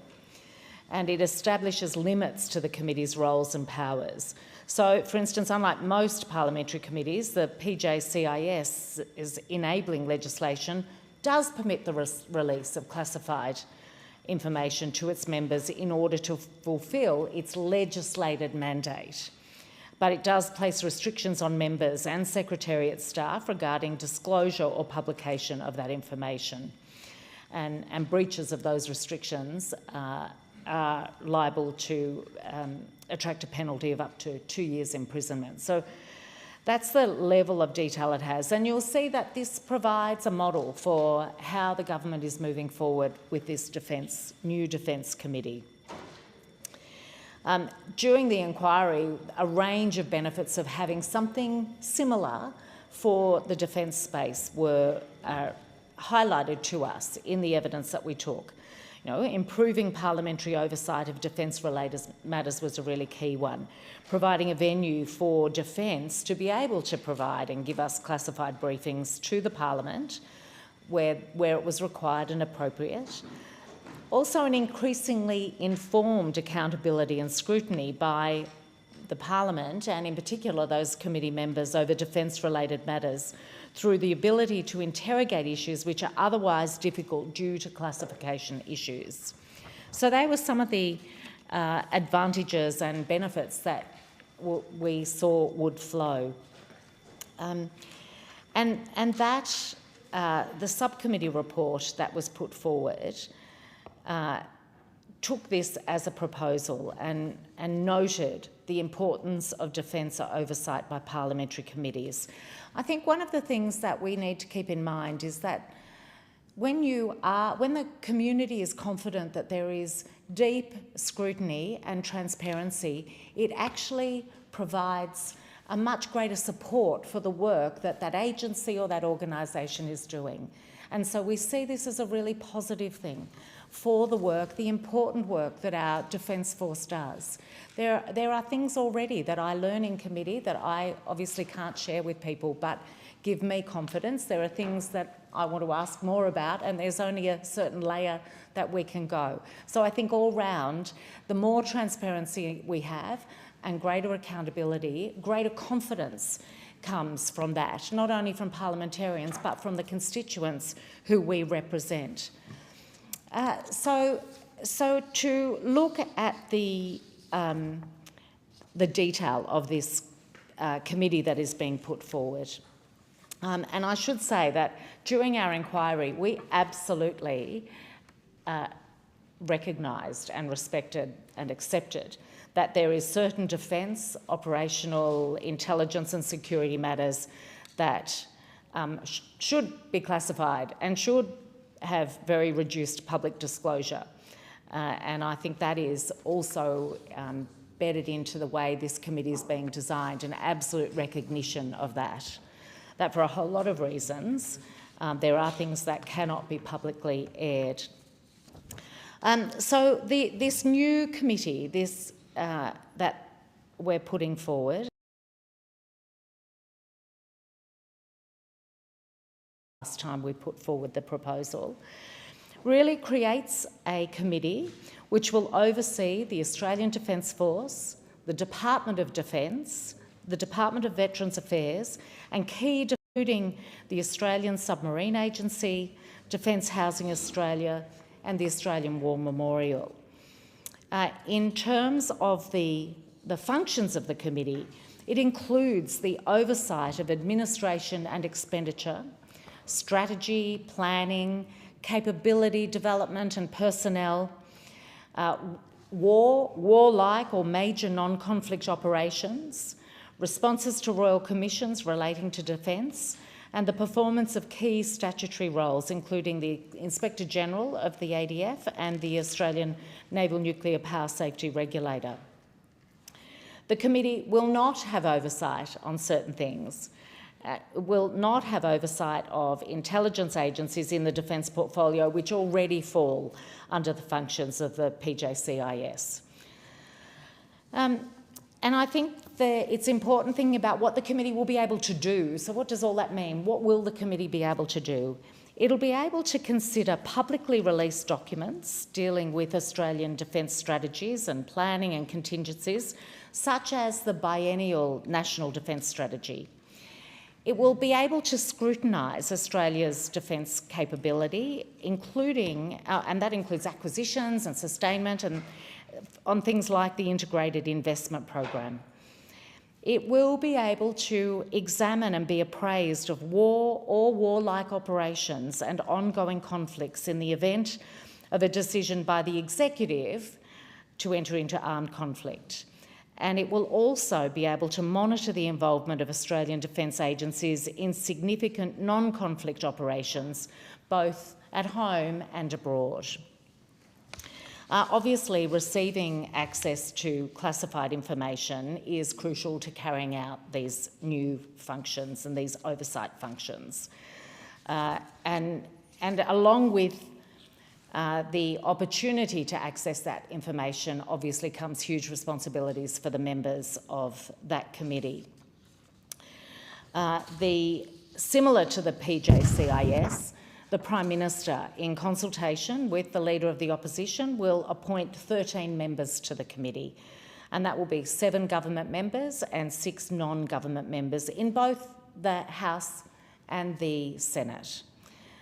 This gives the government the flexibility to appoint crossbenchers should it wish to do so. And that was certainly a sticking point for the opposition in the last parliament when this legislation last came to the parliament. And I hope that they have moved on from their opposition to that, because that's what we would like to see in this bill. As I mentioned, there will be strong protections on the information that parliamentarians receive, as it should be. The bill includes strict criminal offences for unauthorised disclosure of protected information, including operationally sensitive material and information that could prejudice national security or defence operations. These provisions apply to committee members, to their staff and any other individuals involved in the committee's work. Disclosure of such information, even for it to be disclosed to the PJCD, will require ministerial authorisation, and the Minister may issue binding certificates to prevent its release during committee proceedings. To uphold confidentiality and integrity, the bill introduces criminal offences for unauthorised use or disclosure of protected information, and that applies to committee members, to staff and attending members of Parliament. These provisions will be modelled on the Intelligence Services Act of 2001. So this is a really significant piece of legislation, and some people might go, oh, it's just a committee. But in fact, the way our committees work in Parliament, we work across the Parliament often in an absolutely bipartisan or multi-partisan way as we're exploring issues and trying to understand what is really happening. So these committees are not, you don't see in these committees what you see on the floor of the Parliament in question time. These are not performance spaces. These are spaces where we diligently work through.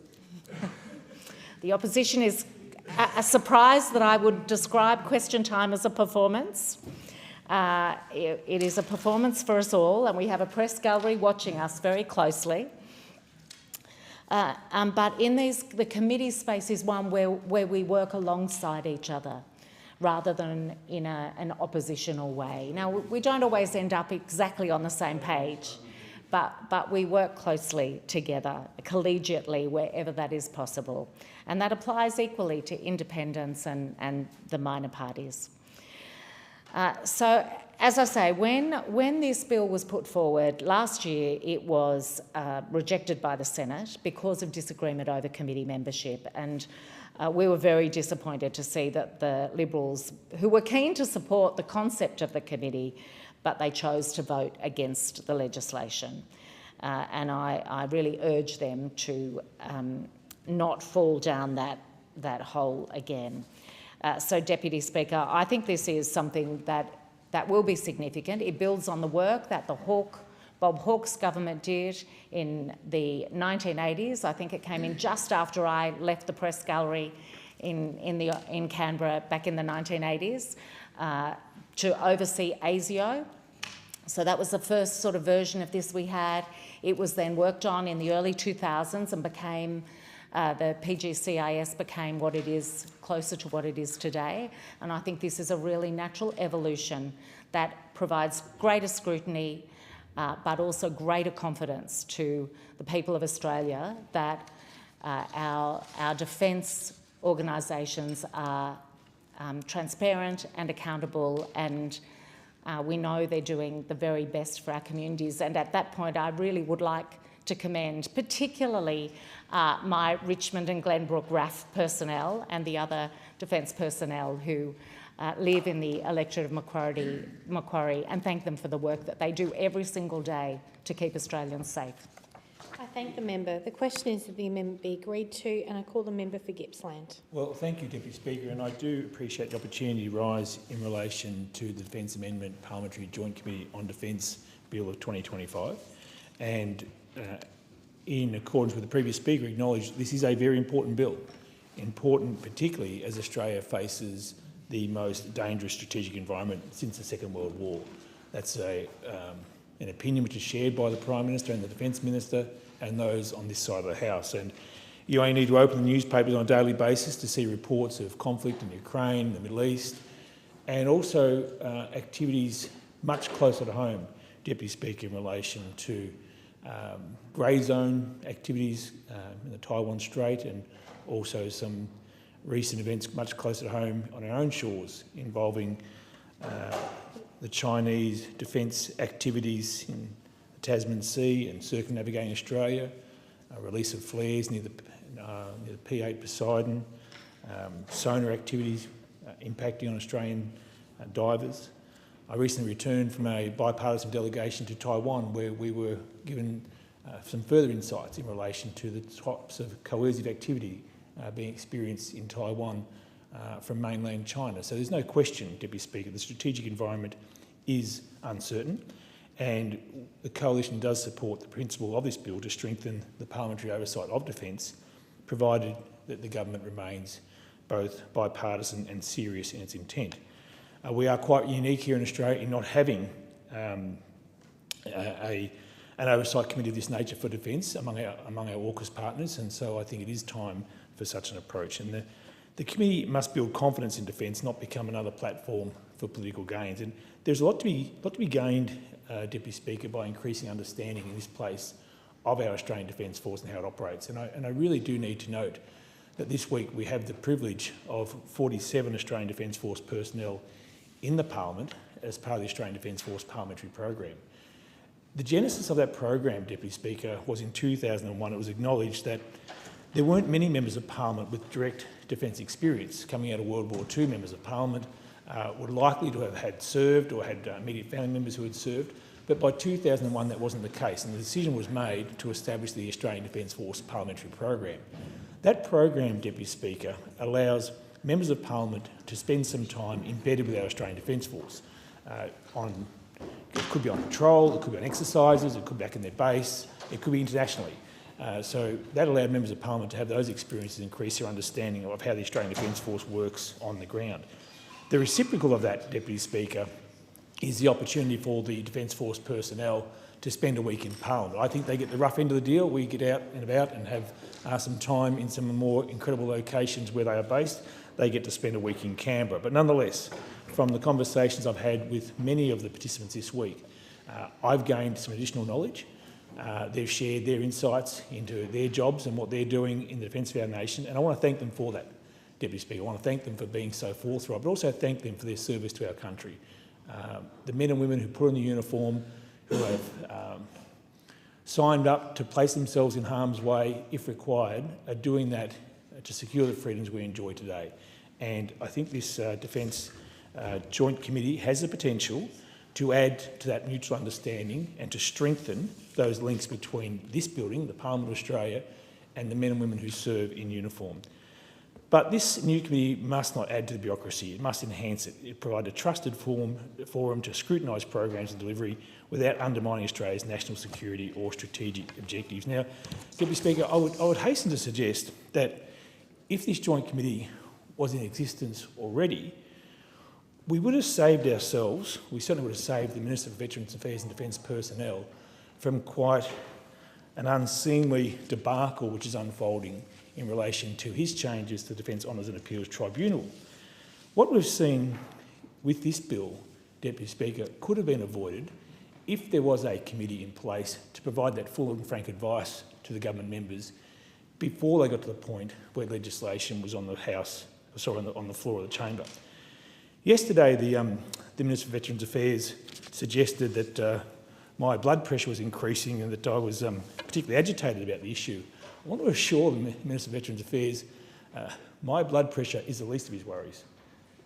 The people in our veterans community, the Australian Defence Force personnel, are furious about these changes that he's proposing through the legislation. If he'd actually engaged with the veterans community, with ex-service organisations or current serving Australian Defence Force members, he would have known within a minute or two, Deputy Speaker, that this bill is unloved because it takes away the rights of veterans and ADF personnel to seek a review of Defence Department decisions. Now, yesterday in the chamber, Deputy Speaker, the Minister accused me of creating anxiety and uncertainty. He thinks, I appreciate the coming his way from the organisations which are opposed to his legislation.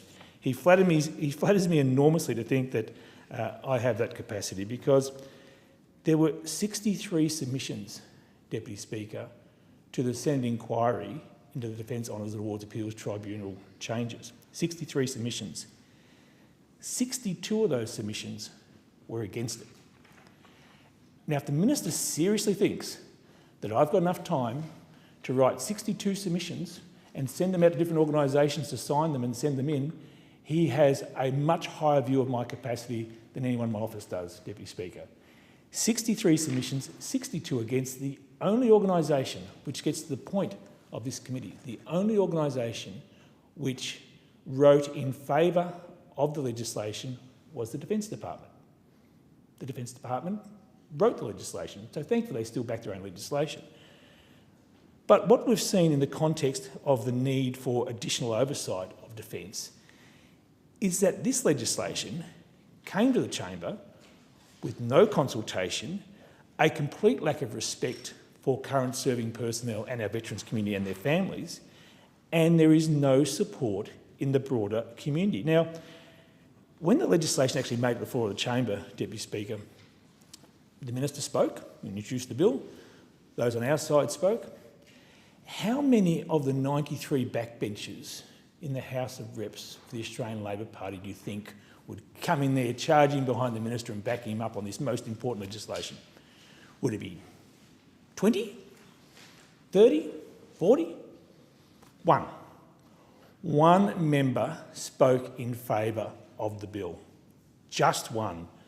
The first-term member for Sturt, she must have copped the talking points and was dragged in there to have to speak in support of the bill. But when it came time to vote, they all turned up, they all voted for it, and I fear, Deputy Speaker, that they didn't really know what they were voting for. Because if they knew what they were voting for, they wouldn't have supported it. Now, again, the Minister suggests that I have the capacity to create anxiety and uncertainty in relation to this bill, but the evidence to the tribunal from independent sources would suggest it's not just me who is frustrated and angry by the government's approach to this issue.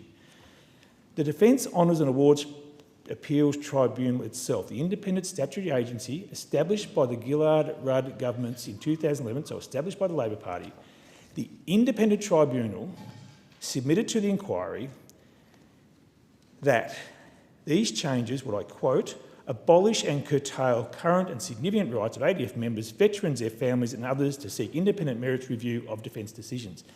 That's the independent statutory agency saying rights are being stripped from current ADF members, veterans and their families. The New South Wales RSL has said the bill is disgraceful and gave evidence to the inquiry saying, and I quote, "We feel this bill will be completely detrimental to not only their physical health and mental health, it will also devalue their service."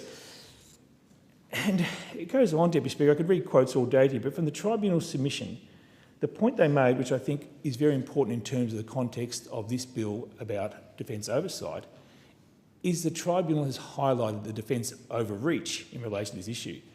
The tribunal believes that the purpose of Defence Honours and Awards is not just to make ADF members and veterans feel good about their service or to provide solace to their families of deceased members and veterans, but to signify the nation's respect and appreciation of those who have served on its behalf, and especially those who have served with gallantry or distinction or conspicuously. Abolishing appeal rights against the refusal of defence honours in the manner proposed in the bill would, in the view of the tribunal, undermine the purpose and thereby detract significantly from the integrity of the Defence Honours and Awards system. Deputy Speaker, this is the independent agency. The Minister says that I'm capable of creating uncertainty and anxiety. His own statutory agency is saying the legislation before the House would detract significantly from the integrity of the Defence Honours and Awards system. Now, instead of just pulling the bill, in the wake of the Senate inquiry, in the wake of the submissions where 62 out of 63 were against it, now the Minister is doubling down. He's delaying the reporting date to November 21. The Senate inquiry was meant to report today, but the Minister, in what could only be seen as an act of complete arrogance, believes he's going to be able to convince people, the crossbench, that he can polish this enough that it won't stink quite as much. Well, we're saying to the Minister, just bin this disgraceful bill.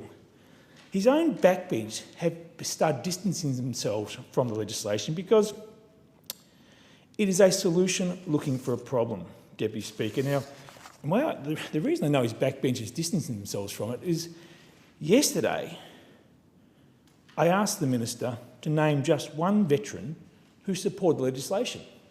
And as I sat down, I thought, well, clearly he's just going to name his own backbenchers. But he couldn't even do that. He couldn't name the member for Spence or the member for Solomon because I don't think they support the bill either, Deputy Speaker. So the Minister stood up and failed to name a single veteran because he also said yesterday that Teddy Sheehan would still be able to get a VC on this legislation. It's just not true, Deputy Speaker. Under the legislation that went through the House of Reps and will get to the Senate at some point, there is no pathway for Sheehan or Richard Norden or Harry Smith's troops at Long Tan to receive their medals for conspicuous gallantry. Pause for a moment. Are you seeking the call? I am, Deputy Speaker. I'm seeking the call to make a point of order. I very much appreciate the comments being made by the member for Gippsland, but I fail to understand how they are relevant to the bill that is currently before us. So perhaps if he could advise the House as what the relevance of that is to the bill before us, I would ask you to bring him back to the bill that's before us. Are you making a point of order on relevance, Member for Macon? Yes. Thank you. Thank you, Deputy Speaker. And the point of order from the member opposite shows a misunderstanding of how this committee would work to provide oversight and prevent the defence overreach which has occurred with this legislation. But this legislation before the chamber and expected to go to the Senate is all about the Department of Defence overreaching into an area without consideration of how that bill would be accepted or denied across the chamber. Almost inevitably in this place, Deputy Speaker, issues around defence and veterans receive bipartisan support.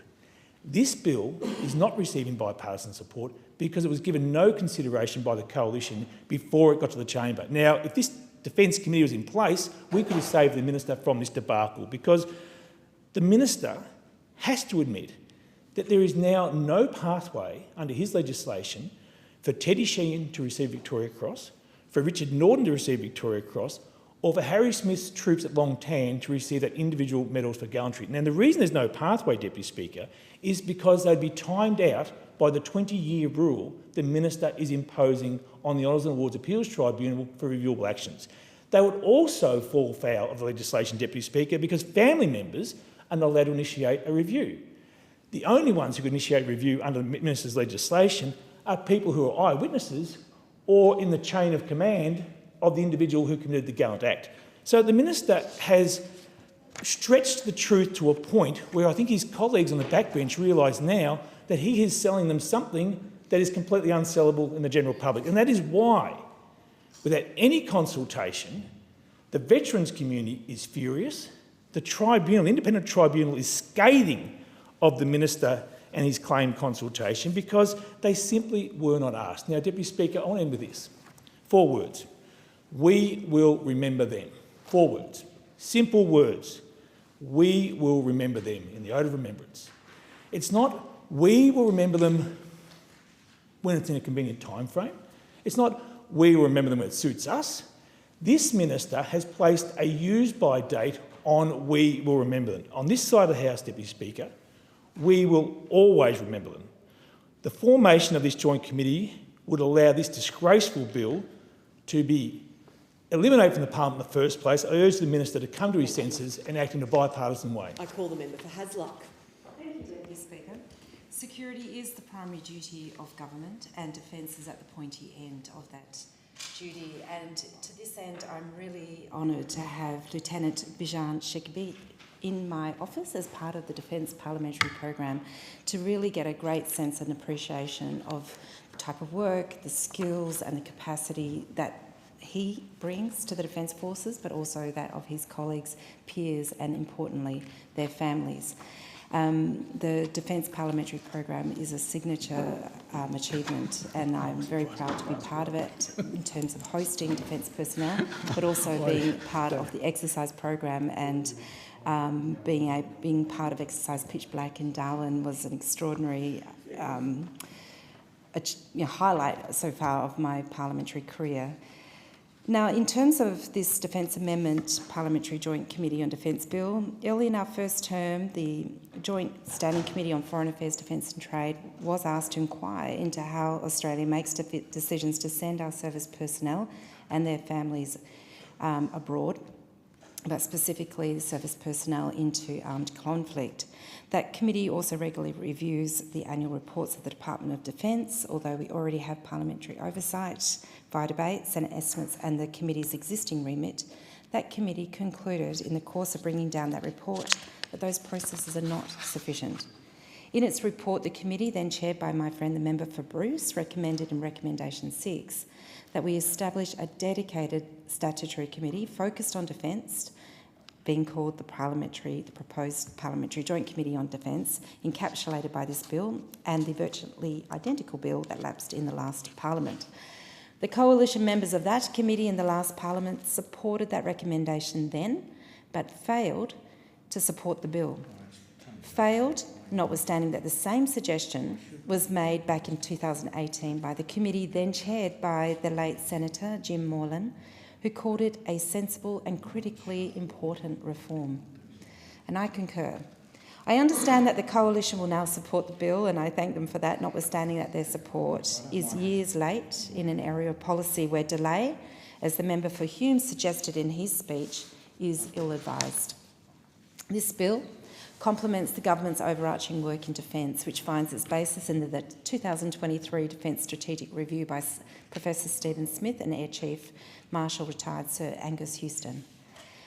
From that flowed the 2024 National Defence Strategy, which directs that the Australian Defence Force shift from a balanced force to a focused force, more capable, more lethal, more integrated. It aligns with the denial framework for defence to defend Australia and our region, to deter via denial, to protect our trade and economic lifelines, to invest in regional relationships, and to uphold the rules-based order. This bill sits within that framework, as does the excellent work done by the Prime Minister in his recent trip to the US and the generational treaty signed with PNG earlier this month in October. So looking at the bill before us, Clause 110 ABB sets out the functions of this new Defence Committee.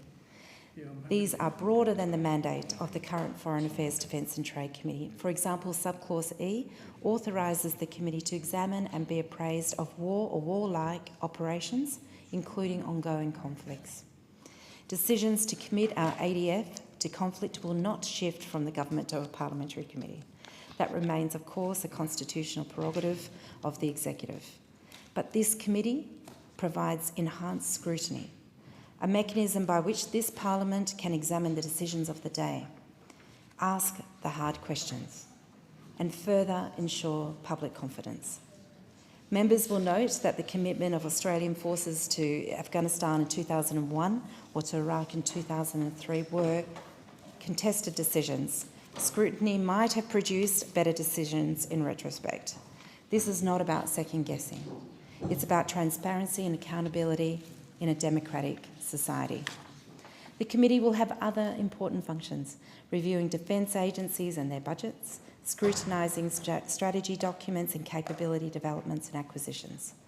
On acquisitions, the Defence Minister has noted that defence contracting is the space where the government has the greatest private sector exposure.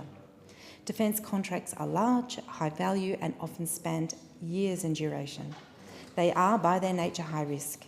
Parliamentary oversight must match that reality. The committee will contribute to a more robust process and better public confidence.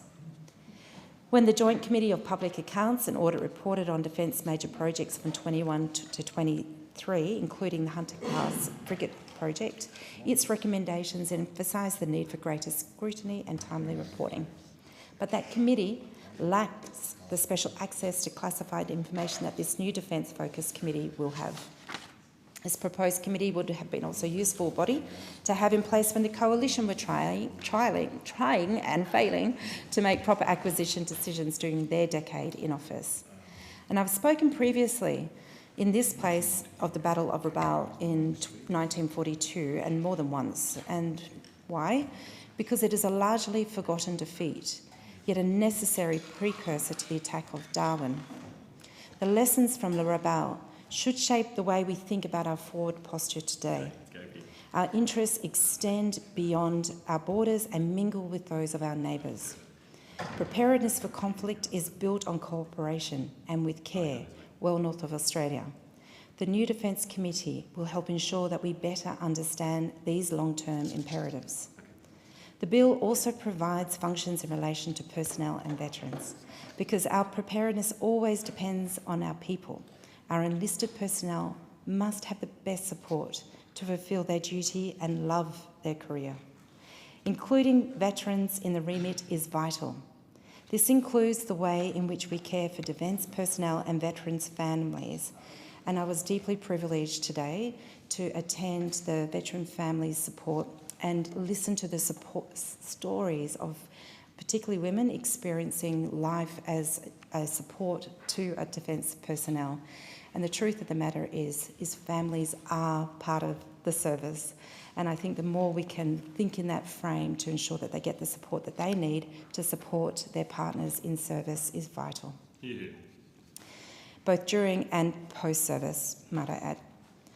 So the challenges, we have responsibility for this, and under subclause G, the committee may examine reports of any relevant Royal Commission, and it's all appropriate. So given all this, the bill does deserve its passage. It was initially, as I say, supported by the coalition members of that committee. It was disappointing in the previous parliament to hear their late opposition and their misdirected amendments targeting a particular political party or independence. A democracy cannot embed party labels in legislation about oversight, nor are parties recognised under the Constitution. The safeguards in this bill mirror those of the Intelligence and Security Committee and are robust. And this is a committee of which I'm a member, and I can see how this process works so optimally. The member for Canning knew this in the last term. The member for Hume appears to know better now, and they should have treated the former identical bill and the safeguards we placed around the defence of our nation with the seriousness demanded. It is, in fact, a travesty that Australians have had to wait so long for this committee to be created. The Coalition failed to do so when their own committee recommended it in 2018. They then failed to support our bill in 2024. These are years, 6 years, over which time such a committee could have been doing extremely useful work. The member for Canning, when he was the opposition defence spokesperson, was bullish in his public support for this very reform.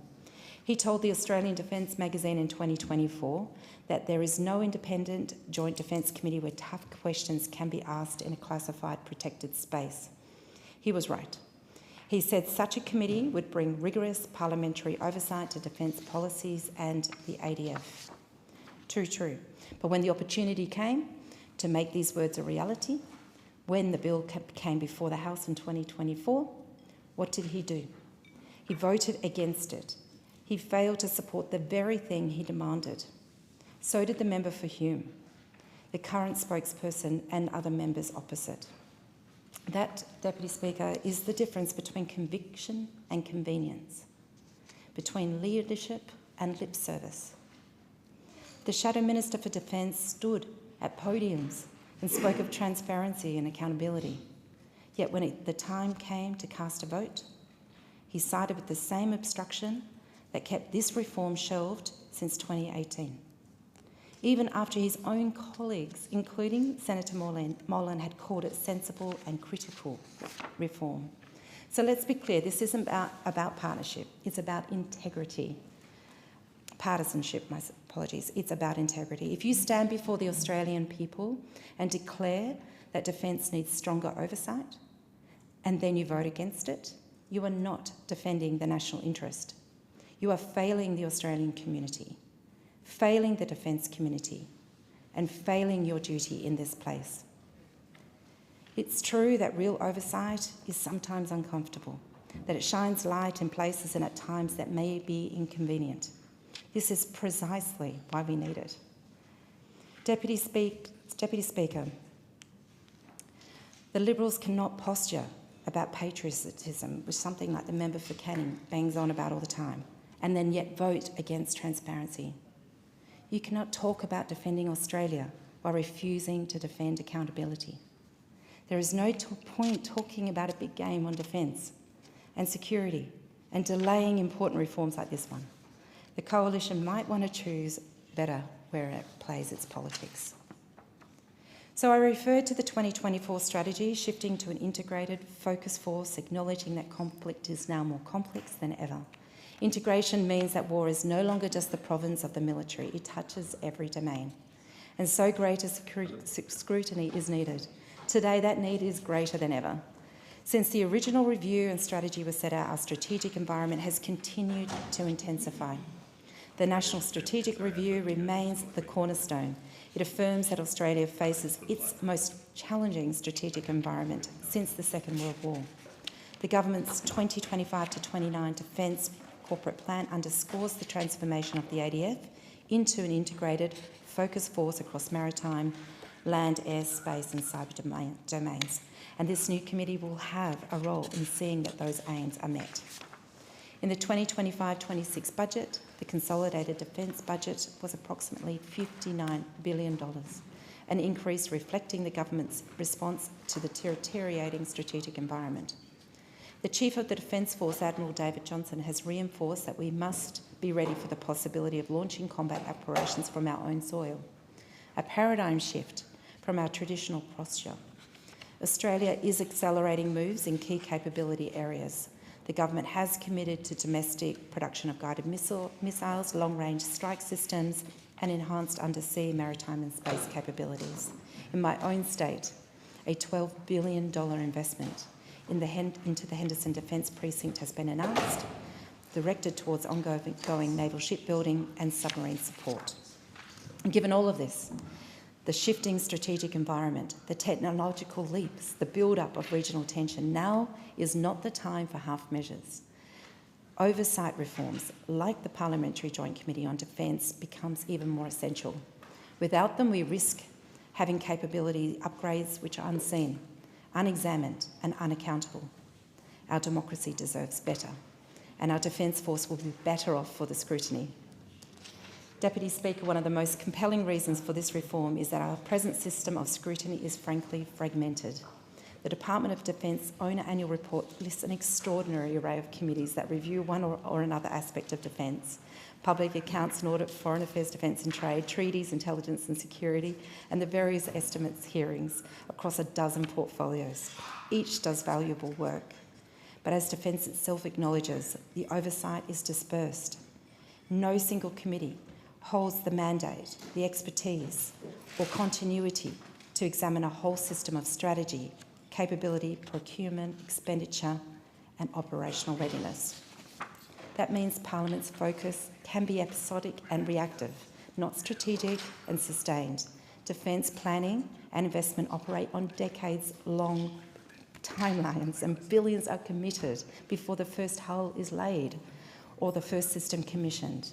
A single dedicated committee armed with security clearances, cross-chamber membership and a clear statutory remit will provide the continuity and depth that are missed today. We know that committees of this nature exist around the world, particularly with our partner and allies. Our allies have this oversight. Our experts have long recommended it. Our time demands it.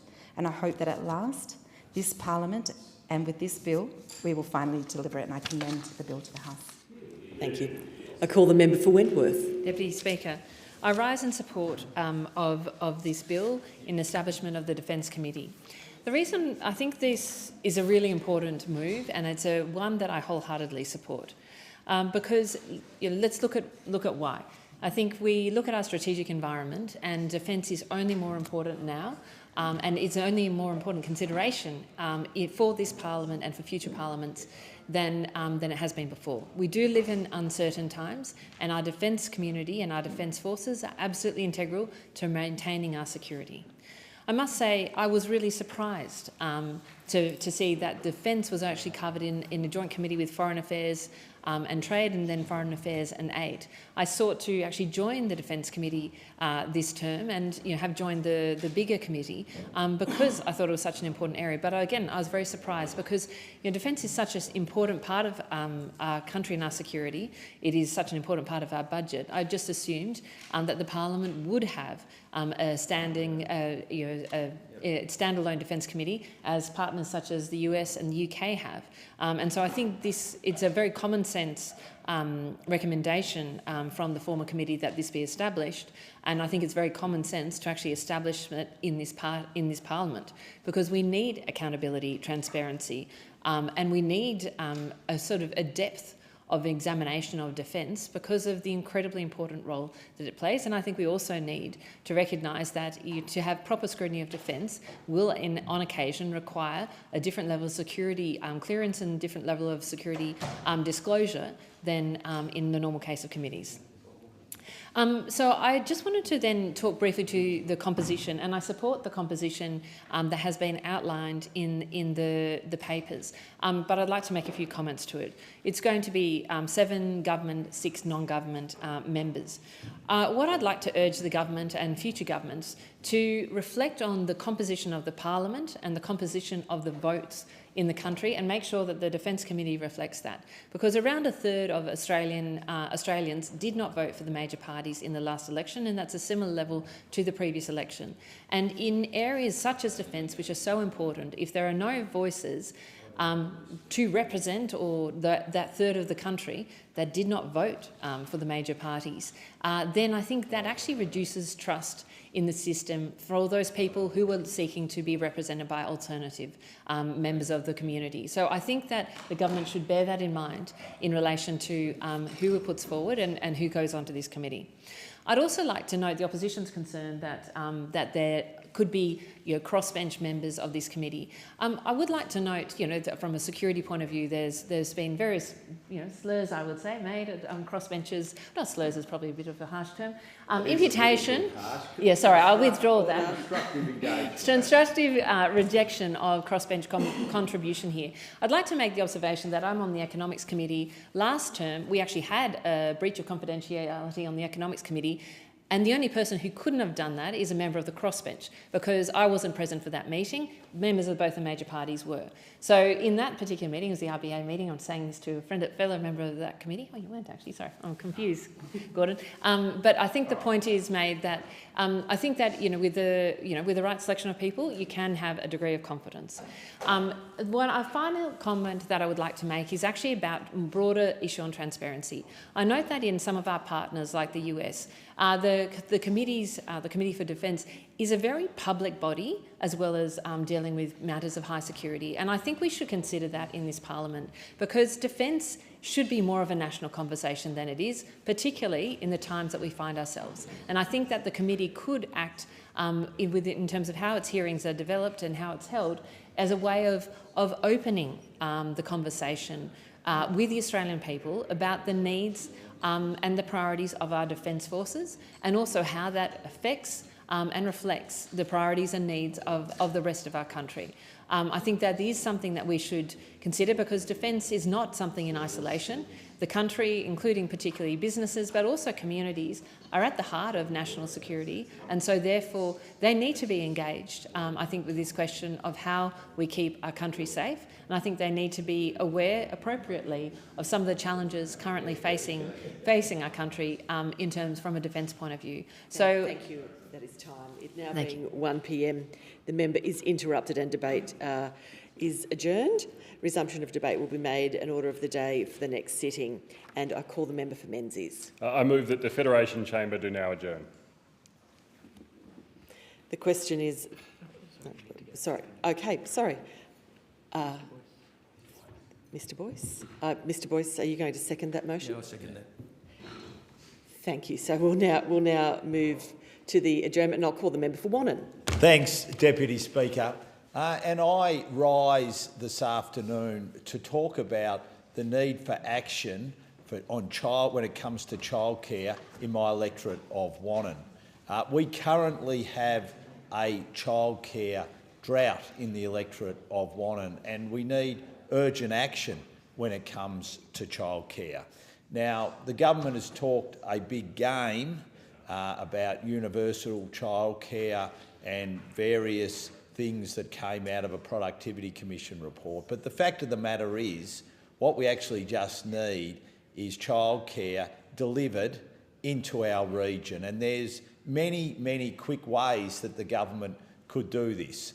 And it's both federal and state government. For instance, one of the things that I campaigned for very heavily during the last election campaign was the opportunity for us to be able to get a childcare centre, a new childcare centre up to capacity with 120 at Warrnambool, at the Deakin campus of Warrnambool. Now, my hope is that the state government and the federal government are working on that, and we're going to get an announcement soon, because this will be a game changer if we could get that sort of commitment to numbers in the 120 range. Would be fantastic. And not only that, it would then allow for the research and development to take place in and around the childcare centre, so we can make sure that we're continuing to do very important work when it comes to childcare. Now, we've seen at Wollongong University this take place, and it's been very successful, because what it's done more than anything else is enable us to continue to be able to have a supply of early childhood educators so that where we have childcare drought, we can make sure that we've got the workers that we need, because the biggest issue that we have in our region is making sure that we've got the workforce. So I would love to see the Victorian State Government and the current federal government commit to that site, commit to building that 120 capacity childcare centre at the Deakin campus in Warrnambool, and also put the money in there so that we can do R&D and also workforce development in and around that site, because that would go a significant way to starting to address the childcare desert issues that we have in the electorate of Wannon. So once again, with a lot of talk, let's see some immediate action, because that's what we are really, really looking for. Deputy Speaker, another significant issue that I want to talk about today as well is the need for us to get the provision of doctors, of GPs, in regional and rural areas right.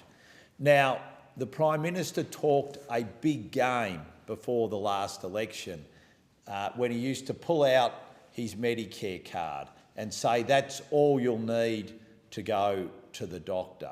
Well, we all wish and hope that people can just use their Medicare card when they go to the doctor. But the reality is that even though he campaigned with that little green card saying that will be the reality, that's not what we're seeing on the ground. We're seeing more and more pressure on local GP clinics, and we're getting to the stage now, and we've seen this happen when it comes to dentists, where GP clinics are saying quite clearly we can no longer see any more patients. So they're basically saying we can carry our existing workload, but given the way that this government is funding GPs and given the pressure on the system at the moment, we are not seeing them growing.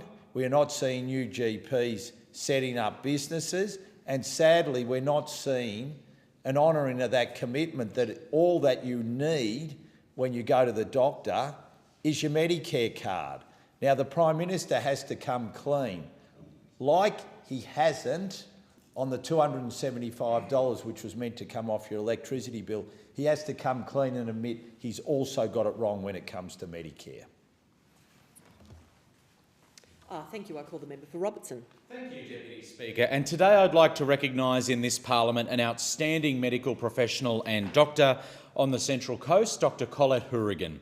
Dr Hourigan's career has included a number of unique and fulfilling roles across her 42 years of medical service. And I asked Dr Hourigan recently to give me some of the highlights of her amazing career, and in the following is some insight into that tremendous professional life.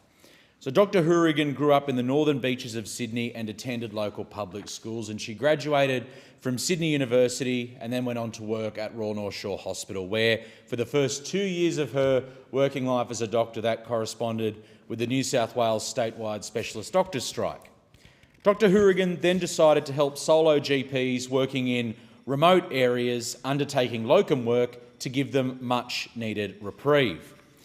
Dr Hourigan then tells me that she realised then that general practice isn't just about caring for individual patients, and that it's about improving the health outcomes of communities as a whole. And she then spent 15 years working as a GP in Chatswood and Gosford before deciding to do more training to be a women's health GP and working out of a community women's health centre on the Central Coast. And Dr Hourigan worked for 20 years at the centre, and during this time she established the first GP-led clinic to help women suffering from incontinence, ran community education sessions to promote better health in the community, assisted women and children experiencing domestic violence and sexual violence, trained GPs in women's health and IUD insertion techniques, mentored GPs, ran clinics for adolescent girls at Gosford Headspace for 4 years, did pro bono work to help women from different cultures who couldn't access Medicare, and volunteered her time on a women's health board and panels to promote better health services for women. And after all of this incredible work, Dr. Hourigan still wanted to do more. So she moved back into mainstream general practice to support and train general practices on how to recognise family and domestic violence in their patients and how to respond to support the family. And it became evident, it became clear to Dr. Hourigan that after talking to GPs that many victims of family and domestic violence could not access general practice due to coercive control. And the only solution was for her to go into 3 women's refuges and children's refuges on the Central Coast and to bring medical care to these marginalised and disadvantaged women and children. Dr. Hourigan volunteered her time to care for these women and children who were experiencing severe injuries, advanced infections, sleep and behavioural disturbances, speech and developmental delay in children, and poor mental health. And she was able to treat the infections, treat the injuries, arrange counselling, and get the children vaccinated and do preventative health checks. But most of all, support them and give them hope.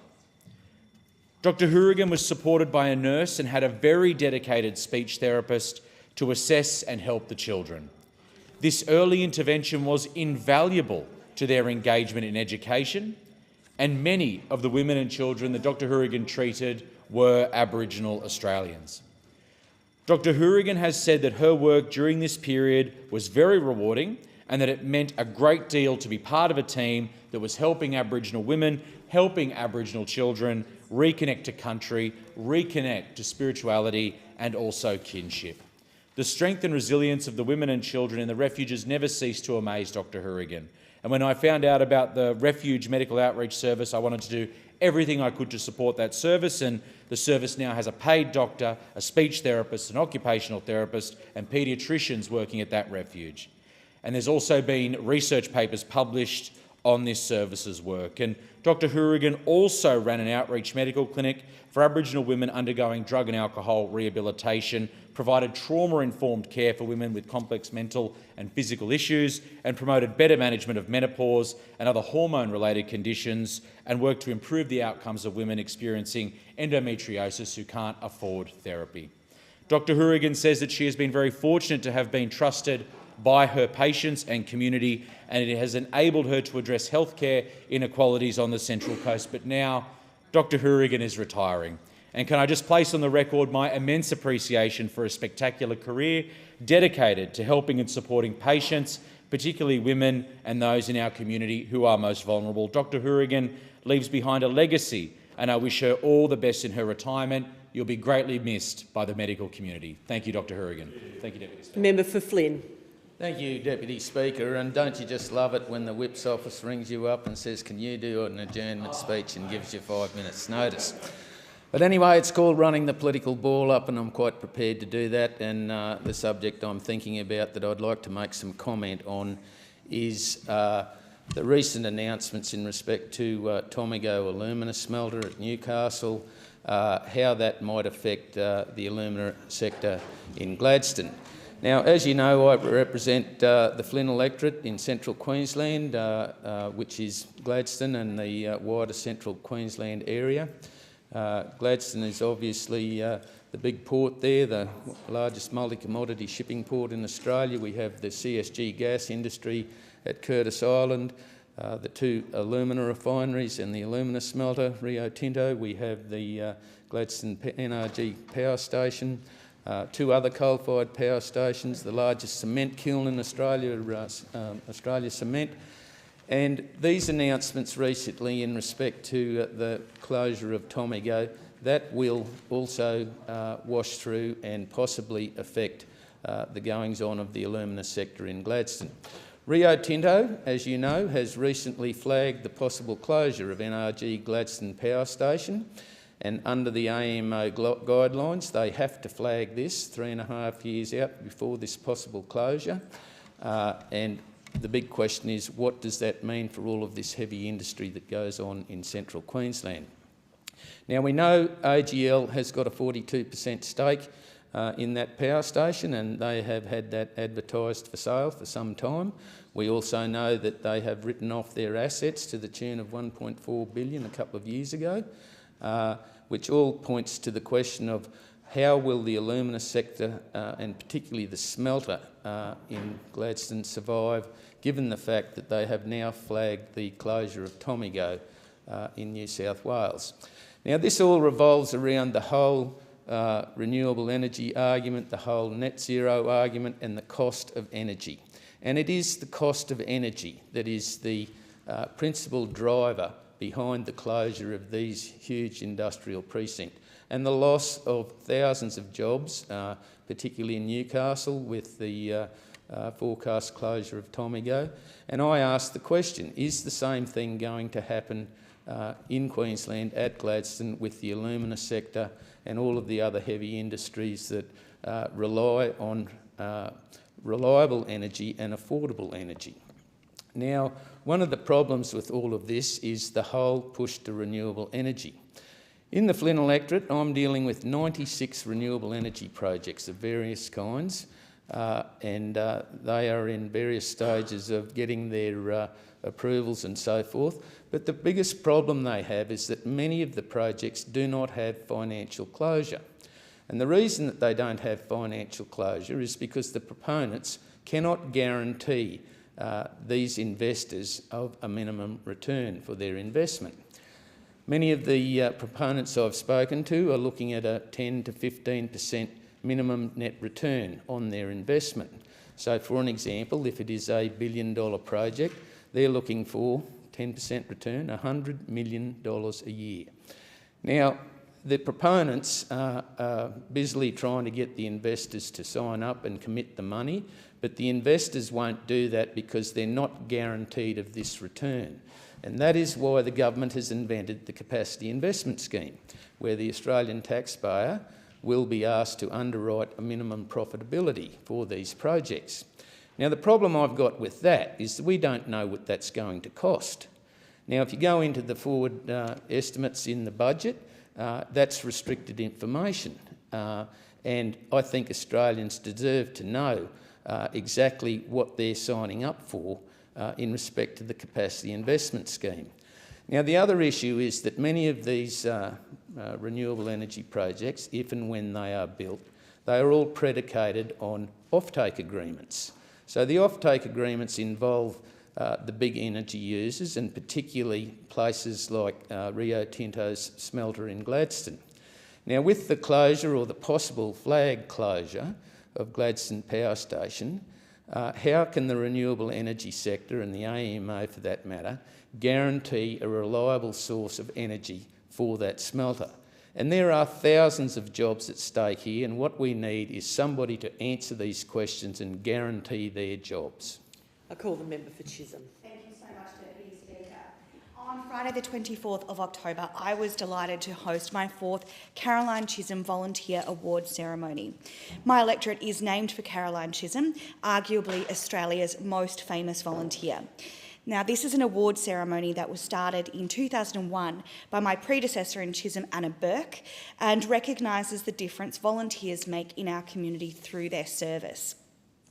In 2025, we received 46 nominations from the community, and I would like to take this opportunity to congratulate all recipients here in the Parliament.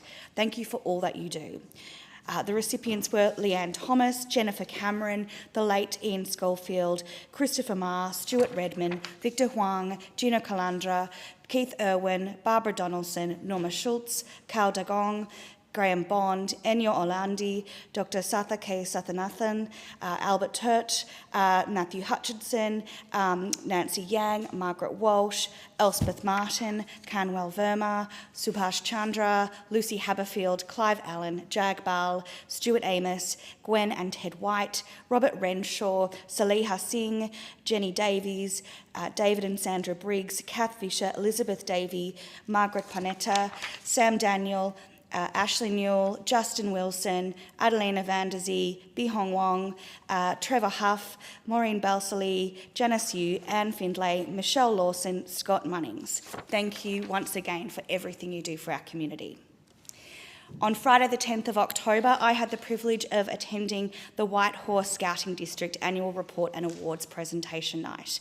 With 14 groups and more than 1,000 members, including First Bennett's Wood Group in my electorate of Chisholm, the White Horse District has been very active over the past 12 months.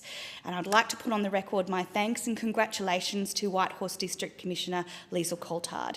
Thank you to all involved in Scouts and to all those who volunteer, parents and community members, for the incredible contributions made. It's been a busy time for Scouts, Deputy Speaker, because on Sunday the 12th of October I had the privilege of attending the 13th Malvern Scout Group's annual review and party. The group, which meets in Malvern East, is strong, representing all sections of Scouting from Joeys, who start at age 6, all the way through to the Rovers, who go up to age 26. They have around 100 members in the group, including 17 leaders and around 20 adult supporters, and are going from strength to strength. To Group Leader Derek Udale, thanks again for allowing me to share this evening with the group, and thanks again for all your ongoing work, and thanks to everyone who gives their time to make Malvern Scouts such a strong group. On Saturday the 18th of October, I was fortunate to attend the launch of East Burwood Care. I want to thank all the volunteers from the Burwood Heights Uniting Church congregation who allow the projects that East Burwood Care undertake to go ahead, and the organisers who've given life back to the facilities over 50 years of service with the relaunch. In only a few months of being open, the volunteers have made an impact that has given faith and confidence to those who are struggling, whether it be through offering food to those who might otherwise go without, or being an ear to those who simply need to talk. You are changing people's lives, and for that you should all be very proud. I'm very proud of you. Thank you again. As part of Children's Week, I attended the Yarranup Parenting Program Barbecue Celebration in Chadstone on Tuesday the 21st of October. Children's Week is a national celebration that recognises the talent, skills, achievements and rights of children and highlights the importance of play, wellbeing and protection. The Yarranup Parenting Program is a 12 to 18-month supported accommodation program for young parents who are experiencing or may be at risk of homelessness. Yarranup has been designed with a therapeutic focus, and that's a therapeutic focus on the importance of building strong attachment between parent and child, and provides a range of specialist services and case management to each family to further develop independent living skills and move out into independent housing at the end of their tenancy. It is quite a remarkable model, Deputy Speaker. To Client Services Coordinator Carly Salter, thank you for all of your terrific work, and I look forward to continuing to work together with you in our community. As you can see, Deputy Speaker, it's been a very busy time in Chisholm, it always is, and it's a great privilege to be able to recognise the achievements of so many here in this place. Thank you, Deputy Speaker. Thank you, and I call the member for Hume. Thank you, Deputy Speaker. I rise today to shine a light on the Camden branch of the Country Women's Association, proudly based in my electorate of Hume. Just recently I had the pleasure of attending their 95th anniversary luncheon at the Camden Estate Cafe. It was an absolutely wonderful celebration of the branch's rich history, the incredible work that they've done over many years. We had branch members from many of the surrounding branches at Picton and Campbelltown and elsewhere, which made the day even more special. And I can't stress enough how important it is across these branches that they network with each other, and of course they do that in a way where they share knowledge, lend a hand and work together on a range of projects. Now, over the years, the CWA has made a well-earned reputation for wonderful scones and tea, and they do that brilliantly, but there's way more to the CWAs than that. At its heart, it's about improving the lives of women and families, especially in rural and remote parts of Australia, but of course Camden on the edge of Sydney is one of those places where it has had an impact for a long, long time through fundraising, community service, advocacy. It continues to make a real difference. During World War II, the CWA, including the Camden CWA, stepped up in a really big way, knitting woolen garments, making blankets, preparing food supplies for servicemen and women on the front lines and elsewhere, and they even made camouflage nets to help conceal equipment and personnel from enemy aircraft. Many of the founding members had already been active in World War I through other women's organisations, and their legacy of service runs deep. But their work didn't stop there. Beyond wartime efforts, the CWA has been a quiet force behind so many local initiatives supporting schools and hospitals, providing disaster relief during floods, droughts and bushfires. We've had our share of those in that area in recent years. They're always there when help is needed. This is an organisation that's the real deal. It's about genuine people taking real action, speaking with honest voices. So, Speaker, I'm thrilled to say the Camden branch is looking ahead as well. It was fantastic to see a number of junior members actively involved in the anniversary luncheon. Their energy and ideas are vital and, of course, will be the underpinning of an organisation that has a great future. The branch isn't just about service, it's about a way to make new friends. And new members are always welcome. They come from all walks of life and all age groups.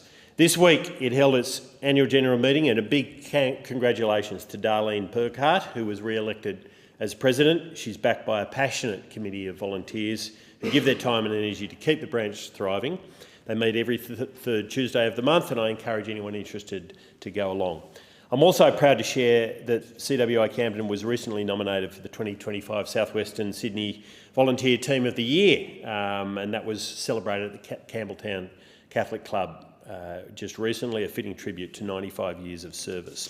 I left the luncheon feeling genuinely inspired by the stories of resilience, the unwavering commitment to community, the positive mindset of the members, and the absolutely fantastic food, which is what you always get at a CWA.